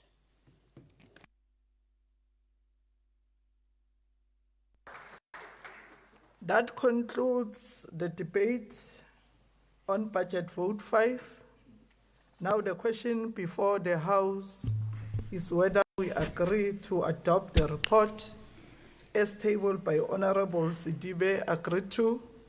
Agreed. Agreed. As so agreed. The Secretary shall read the third order of the day. Order number 3, Policy and Budget Speech on Vote 12, Department of Social Development. I now call upon the MSc for Social Development, Honorable N.E. Hlophe, to deliver the policy and budget speech.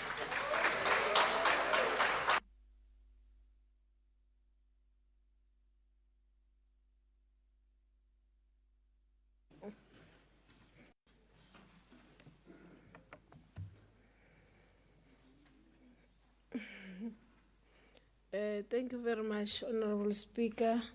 Let me greet you, Honorable Speaker, Honorable Masilela, the Deputy Speaker, Honorable Masango, the Leader of the Government Business, Honorable Mashilo, and members of the Executive Council, the Chief Whip of the Majority Party, Honorable Makabane, the Chairperson of the Portfolio Committee on Social Development, Honorable Nkonyani, and members of the Portfolio Committee,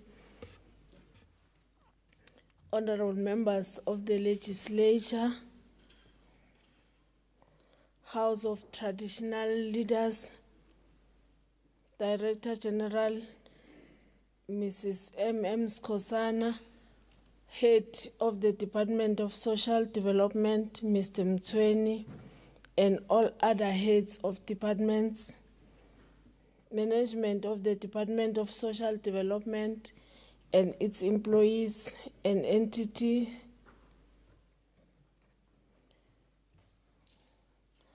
the leader of the African National Congress in the province, Provincial Secretary, Comrade Chirwa, and its alliance,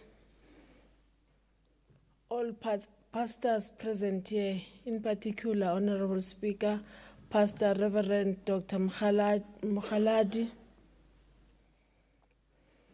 all members of Mpumalanga communities, members of all media houses, ladies and gentlemen, Lochan, Sanbonan. Madam Speaker, I am greatly honored and privileged to address this August House and the people of Mpumalanga on the performance of the Department of Social Development.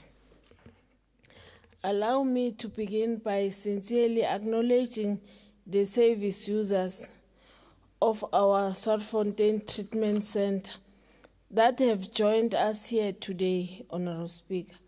These brave individuals have taken the vital and courageous step to recognizing their struggle with substance abuse and committing themselves to the path of the healing and transformation. The journey reflects the spirit of resilience and hopes that continues to guide the work of the Department of Social Development across the province, and they make an undertaking, Honorable Speaker, that they will not go back to the situation that they are coming from. They will say Kimoja. If anyone wants to bring them back, they will say Kimoja, Danki, who are not available. Through your permission, I will request them to rise so that we upload them.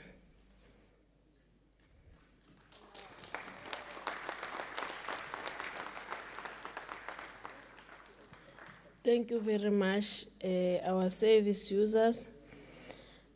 Honorable Speaker, aligned with the International Nelson Mandela Program, our department has committed to accelerating strategic partnership and collaboration with the stakeholders, the business sector, as well as the education and training institutions. These partnerships are critical to ensuring that programs such as substance abuse treatment are not delivered in isolation, but as part of a broader ecosystem of support, reintegration, and empowerment. We remain committed to a society where every citizen, especially the most vulnerable, could live free from the chains of addiction and poverty and marginalization.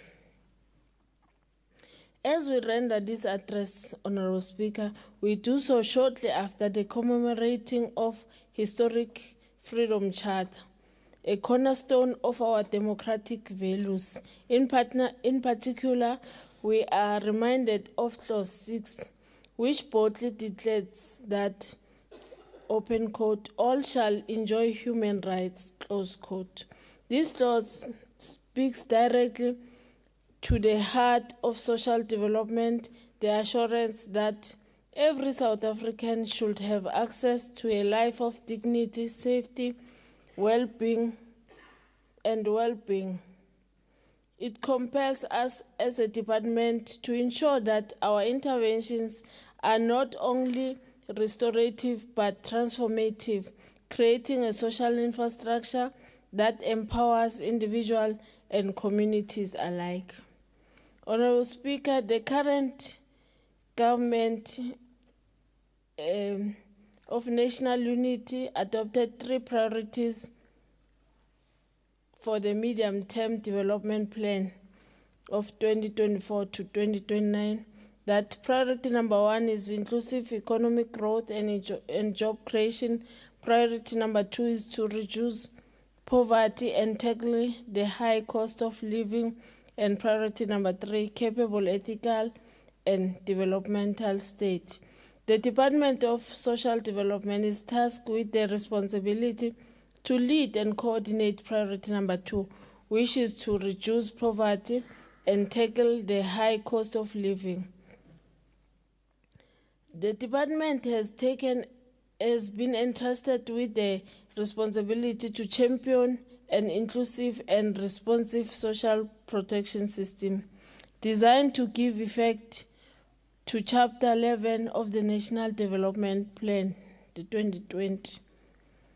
This is unequivocally directive to commit ourselves to the eradication of poverty, the reduction of inequality, and the empowerment of collaboration with the civil organization, and undoubtedly this we shall continue to do despite the limitation often imposed on us on realities on the ground.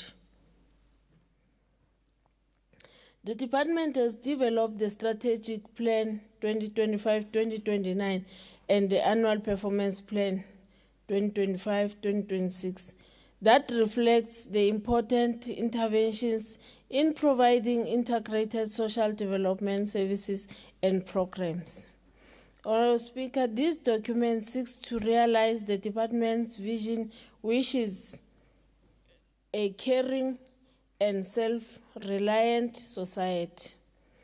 Through the promotion and protection of the quality and sustainable livelihood of the poor, vulnerable, and marginalized groups, to deal with the social ills such as gender-based violence, poverty, child abuse, substance abuse, food insecurity, social crime, HIV and AIDS, and other hostile social disorder.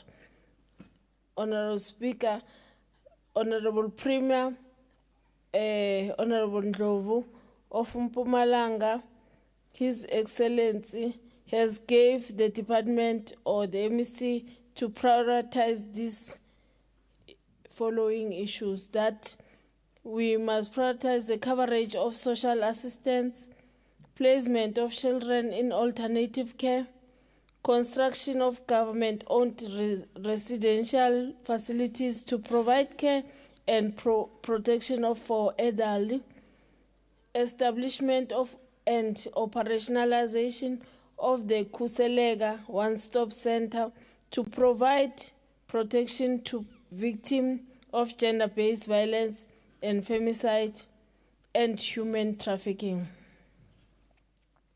to reduce the prevalence of substance abuse and to increase support to non-profit organizations. These priorities, Honorable Speaker, are an instruction to ensure that our programs are addressed to harsh realities faced by our people. In terms of care and service to families, Honorable Speaker, Honorable Minister Tolashe has declared this financial year as the year for reigniting the role of family, and the department has a duty to provide programs and services to promote functionally families, prevent vulnerabilities within families, and enhance care and protection of children, thus ensuring that their vulnerability is minimized. Strengthening of the community-based prevention and early intervention services is a key in ensuring early identification of children and families who are at risk. We are therefore, as a department, we provide care and protection services through the variety of programs targeting children, youth, and families across of the life cycle. This includes services that focus on families preservation, which include, amongst others, marriage preparation and strengthening, parenting, and reunification services. In the past financial year, a total of 665 were reached through family prevention programs, and this financial year, the department has targeted to service at least 5,218 beneficiaries in family preservation programs. Honorable Speaker, during the International Family Day 2025, Honorable Minister of Social Development launched the revised white paper of families in South Africa. This is a milestone for us as a social sector, as we have a clear mandate and policy direction regarding supporting and enhancing healthy families in our society. In terms of child care and protection services, the department has the responsibility to provide care and protection to vulnerable children. The protection of children remains of paramount importance because children are the future leaders of our province and indeed of the country. In the past financial year, the department placed 659 children in foster care, a total of 1,312 children admitted in the child youth care centers, while a total of 30,139 children were reached through our community-based care intervention. In this financial year, the department will reach 26,084 children through community-based intervention. Honourable Speaker, foster care services continue to provide safety net for children who are orphaned and vulnerable. The foster families provide a stable environment for children who are without families or whose families cannot provide adequate care for them. In the previous financial year, the department placed 429 children in foster care, and in this financial year, the department will place 329 children under foster care. The department managed to reach 1,394 children in need of care and protection through the service provided in our funded child and youth care centers. In this financial year, the department will place 1,120 children in the child and youth care centers. Honourable Speaker, the department in the previous financial year reached 27,485 beneficiaries through community-based prevention and earlier interventions program. In this financial year, the department will target 26,084 beneficiaries to reach through community-based prevention and earlier interventions. In terms of poverty and social relief of disaster, Honourable Speaker, the cost of living in South Africa as a whole has risen to a point families and individuals often find life unbearable. Social relief of distress intervention, the SRD, are temporary provision of assistance by government to individuals and their families. However, the Social Assistance Act number 13 of 2004 contains the criteria these individuals must comply with to be considered for these services.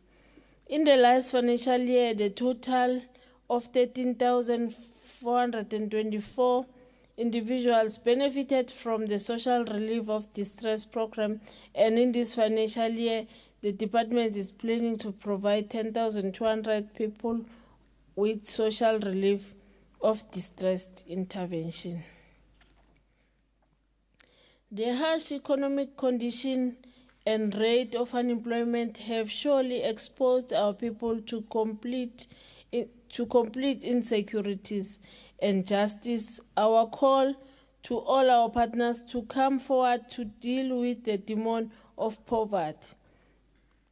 Safe to say that, Honourable Speaker, we have partners such as Vodacom, Gift of the Givers, and the Red Cross, who have donated significantly to those victims who have been affected by all the floods that occurred in our province last year.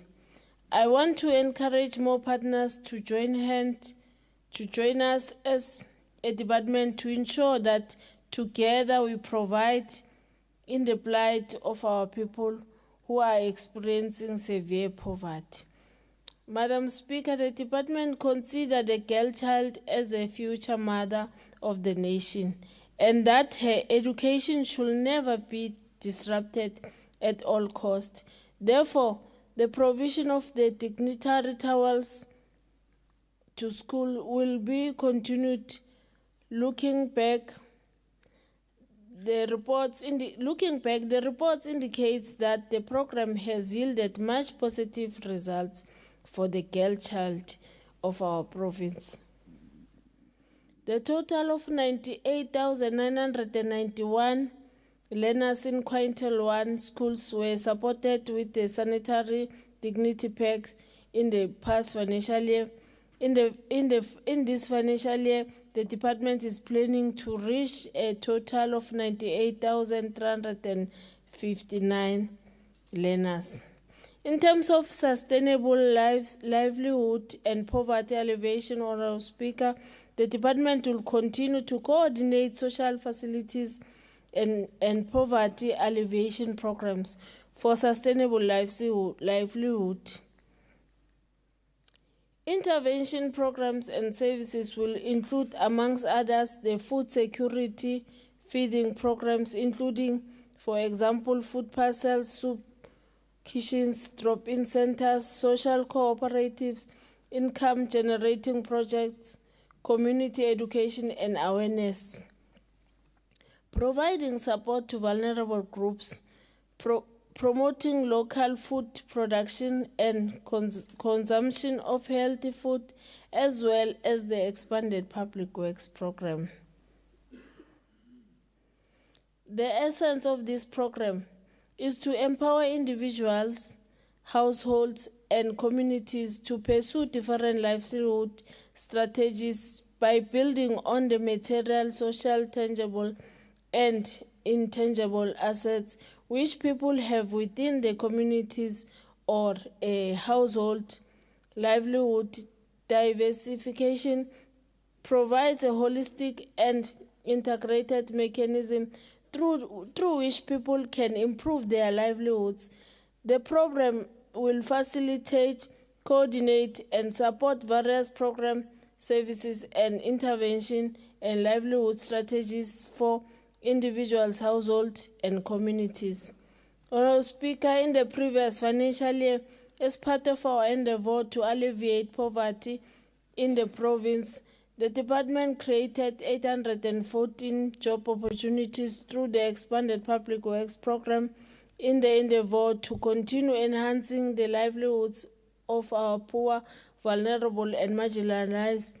The department reached 314 individuals benefiting from the Poverty Reduction Initiative through the Sustainable Livelihood Program to improve their socio-economic situation. In this financial year, the department will provide 652 individuals benefiting from poverty reduction initiatives through a sustainable livelihood program. This entails the provision of business mechanism and equipment, food production implements, and variety of tools and material through which the target individuals and households can be able to enhance and strengthen their livelihoods.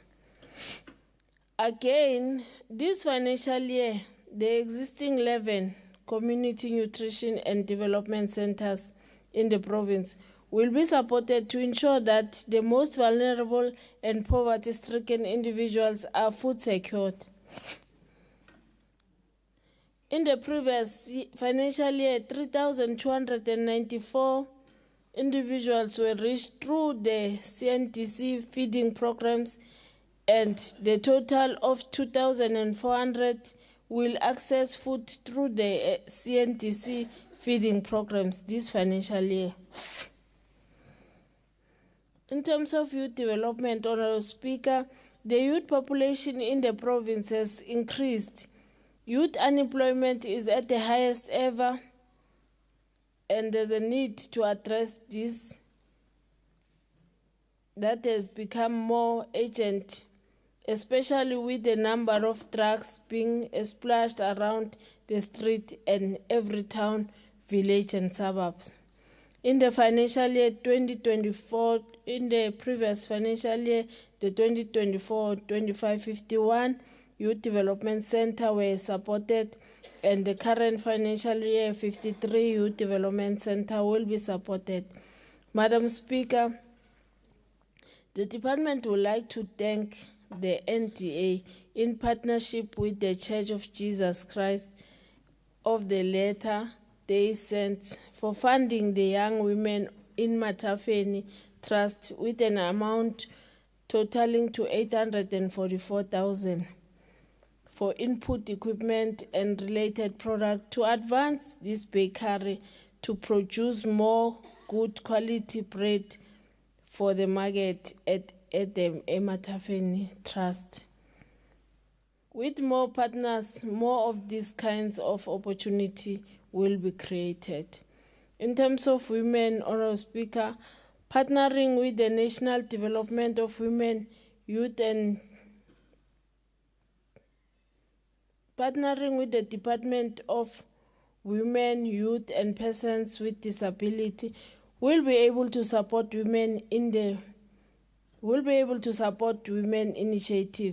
In the last financial year, the department supported 2 NPOs and they managed to reach 3,194 women participating in empowering programs.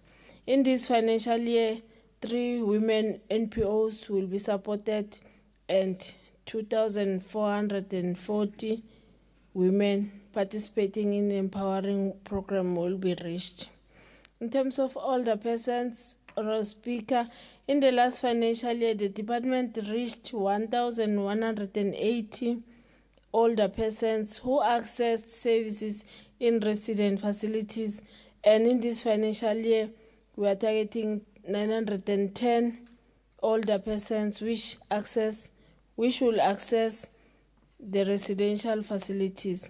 A total of 5,335 were reached through community-based care and support services, and in this financial year, 4,350 older persons will access community-based and support services. In terms of services to persons with disability, Honorable Speaker, the department will also continue with its key priorities in collaboration with the Department of Health and facilitate interventions and programs targeting children with disability from infants. The department will further expand community-responsive programs through developing and implementing daycare services program for persons with disability above the age of 18 years as an alternative to institutionalization to address the growing demand for the residential care services. We shall continue strengthening working relationship with all major service providers and disabled people organizations with a view to improve provision of social services to persons with disability.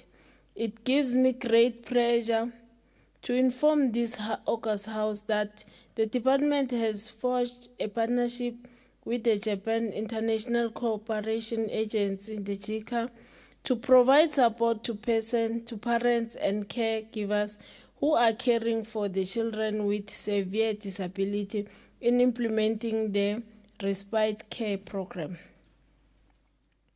This program has been launched in Ehlanzeni district and will be rolled out to Gersibande and Kangala district in the next few months, Honorable Speaker.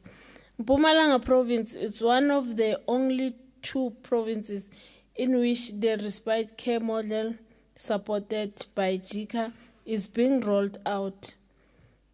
The other provinces being Northern Cape. We recently had 5 delegates that visited Japan from the 2nd to the 19th of July 2025 as part of skill building program to strengthen the rollout of respite care in our province. A total number of 1,878 benefited from the services provided by the funded protective workshop, and in this financial year, a total number of 1,506 persons with disability will access services in funded protective workshop. In terms of substance abuse, Honorable Speaker, Substance abuse continue to affect individual families and communities. Children and youth in particular are at risk, and they are easily influenced for abusing and trafficking of drugs. As the department, we are going to intensify programs of awareness in many of the areas this problem and substance abuse keeps growing. We are going to intensify our programs of awareness to eradicate this scourge that seems to threaten the very fabric of our society. In our quest to eradicate the scourge of substance abuse, the department has 2 treatment centers, namely the Swartfontein in the city of Mbombela, which we have seen the service, the candidates there, and Nkangala Treatment Center in Victor Kanye municipality. We call upon our people who require the treatment services to voluntarily reach out to our social worker for admission. As the department, we will intensify our program on substance abuse. Madam Speaker, working together with the South African Police Services and the Department of Justice, a total number of 149,014 people were reached out through awareness campaigns conducted on substance abuse. In the last financial year, 124,728 were reached through substance abuse prevention program, and in this financial year, will further reach 87,105 people through the substance abuse prevention program. A total of 2,625 service users accessed substance use disorder treatment services in the last financial year, and in this financial year, the department will target 2,074 service users to access the substance abuse disorder treatment center. In terms of victim empowerment, Honourable Speaker, our call to end gender-based violence and femicide resonates today with even greater urgency than yesterday. The Premier of the province, Honourable Ndlovu, has declared war on gender-based violence and femicide and has officially launched the Mpumalanga Provincial Gender-Based Violence and committed to ending the scourge of violence against women and children. Our government is committed, Honourable Speaker, to ensuring that perpetrators are held fully accountable, survivors are fully supported, and the province becomes a model of safety and dignity. The department continues to provide support and protection of victims of crime and violence in line with the Pillar 4 of the National Strategic Plan on Gender-Based Violence and Femicide. The services provided to victims are the psychosocial services that address trauma and depression, family reintegration services, and prevention services. Where communities are educated on the scourge of GBV and body mutilation for multi-purposes.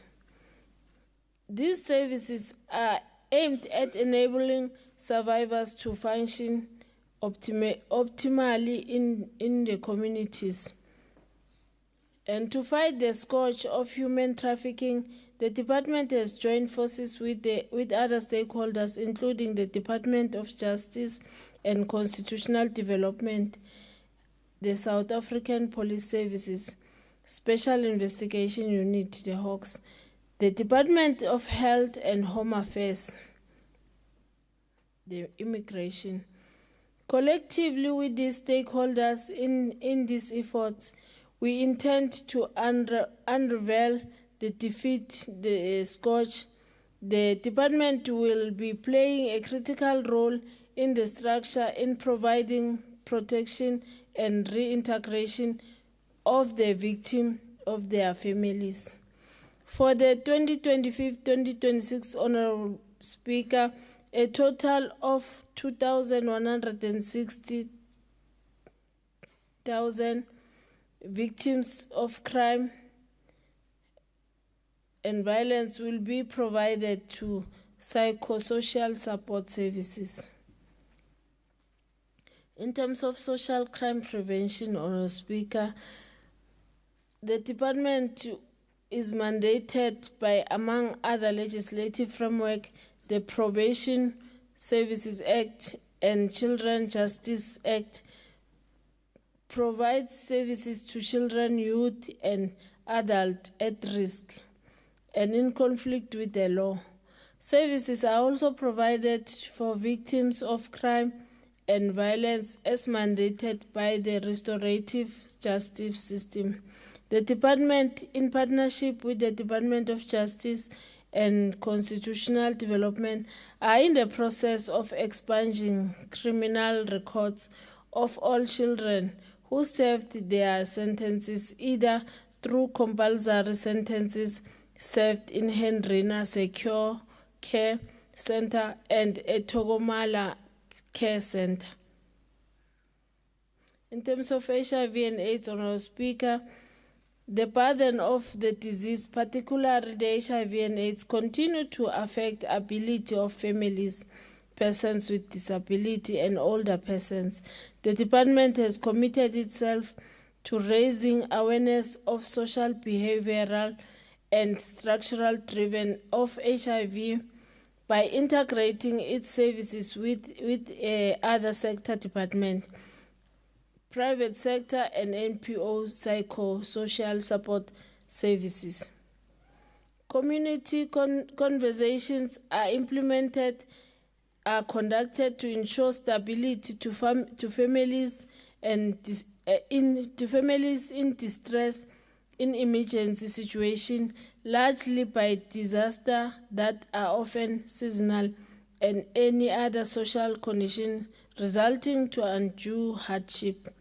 In the previous financial year, Honorable Speaker, a total of 29,440 beneficiaries were reached through the Behavioral Change Program. In this financial year, a total of 25,290 beneficiaries will be reached. In terms of SASSA, SDR, Honorable Speaker, SASSA as the entity of Department of Social Development have also provided the SRD services in the form of school uniform to 6,481 learners for both girls and boys at a cost of 31,705,532 for this financial year, the 2024-2025. For the 2025-2026 financial year, the SASSA Mpumalanga is planning to distribute 5,542 school uniforms for the tune of 30,979,344. As part of the social assistance program for COVID-19 social relief to distress, which provides vital support to millions of unemployed and vulnerable South Africa, a total of 831,734 was approved for payment in Mpumalanga as end of May 2025.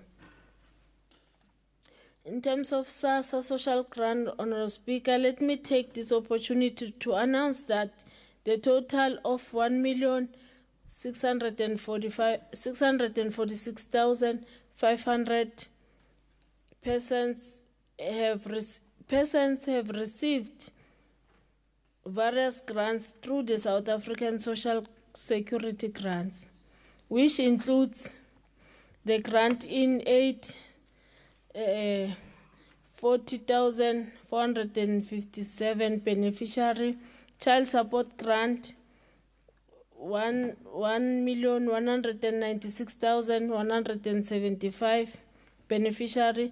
Foster care grant 13,010.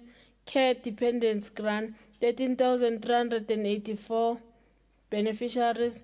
Disability grant 81,025 beneficiaries. Old age grant 302,445 beneficiaries.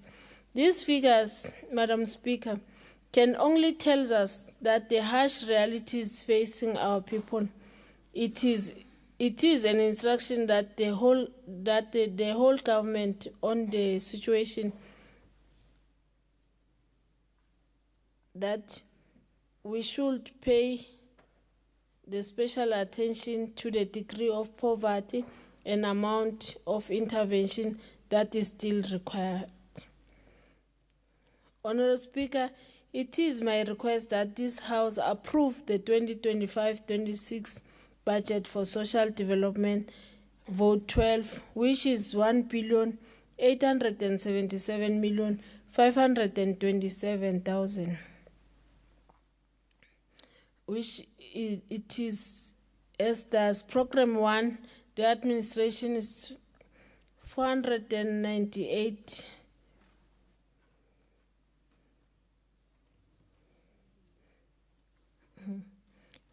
Program 1, 498,416,000. Program 2, social welfare services 353,798,000. Program 3, child and families 555,434,000. Program 4, restorative services 249,247,000. Program 5, development and research 220,632,000. The total of 1,877,527,000. In conclusion, Madam Speaker, let me thank my predecessor, Honorable MEC Meketsi, for laying a solid foundation that indeed we shall work on it, and pay my special gratitude to the entire team of social development, to the Honorable Premier, the ESCO members, the Portfolio Committee, and my family of the African National Congress for allowing me to serve its people at its behest. And thank my family.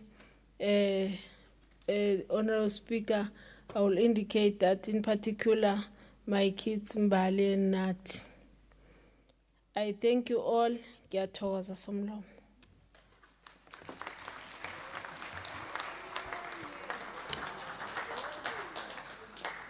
Thank you, Honorable Shope, for the well-delivered policy and budget speech. The Secretary shall read the fourth order of the day. Order number 4, consideration of a report of the Portfolio Committee on Social Development, vote 12, Department of Social Development. I now call upon the chairperson of the Portfolio Committee on Social Development, Honorable T.R. Nkonyane, to table the report. Speaker, lama papa beka mthabaka faka ma gifts. Thank you very much, Honorable Speaker. I rise as the chairperson of the Portfolio Committee on Social Development to table the policy and budget speech, vote 12 of social development as presented by the Honorable MEC for consideration by this August House. I thank you. I am informed that there is no debate on this report. Now the question before the House is whether we agree to adopt the report as tabled by Honorable Nkonyane. Agreed to? Agreed. So agreed. That brings us to the end of the morning session, and the proceedings are suspended until 2:15 in this very same chamber.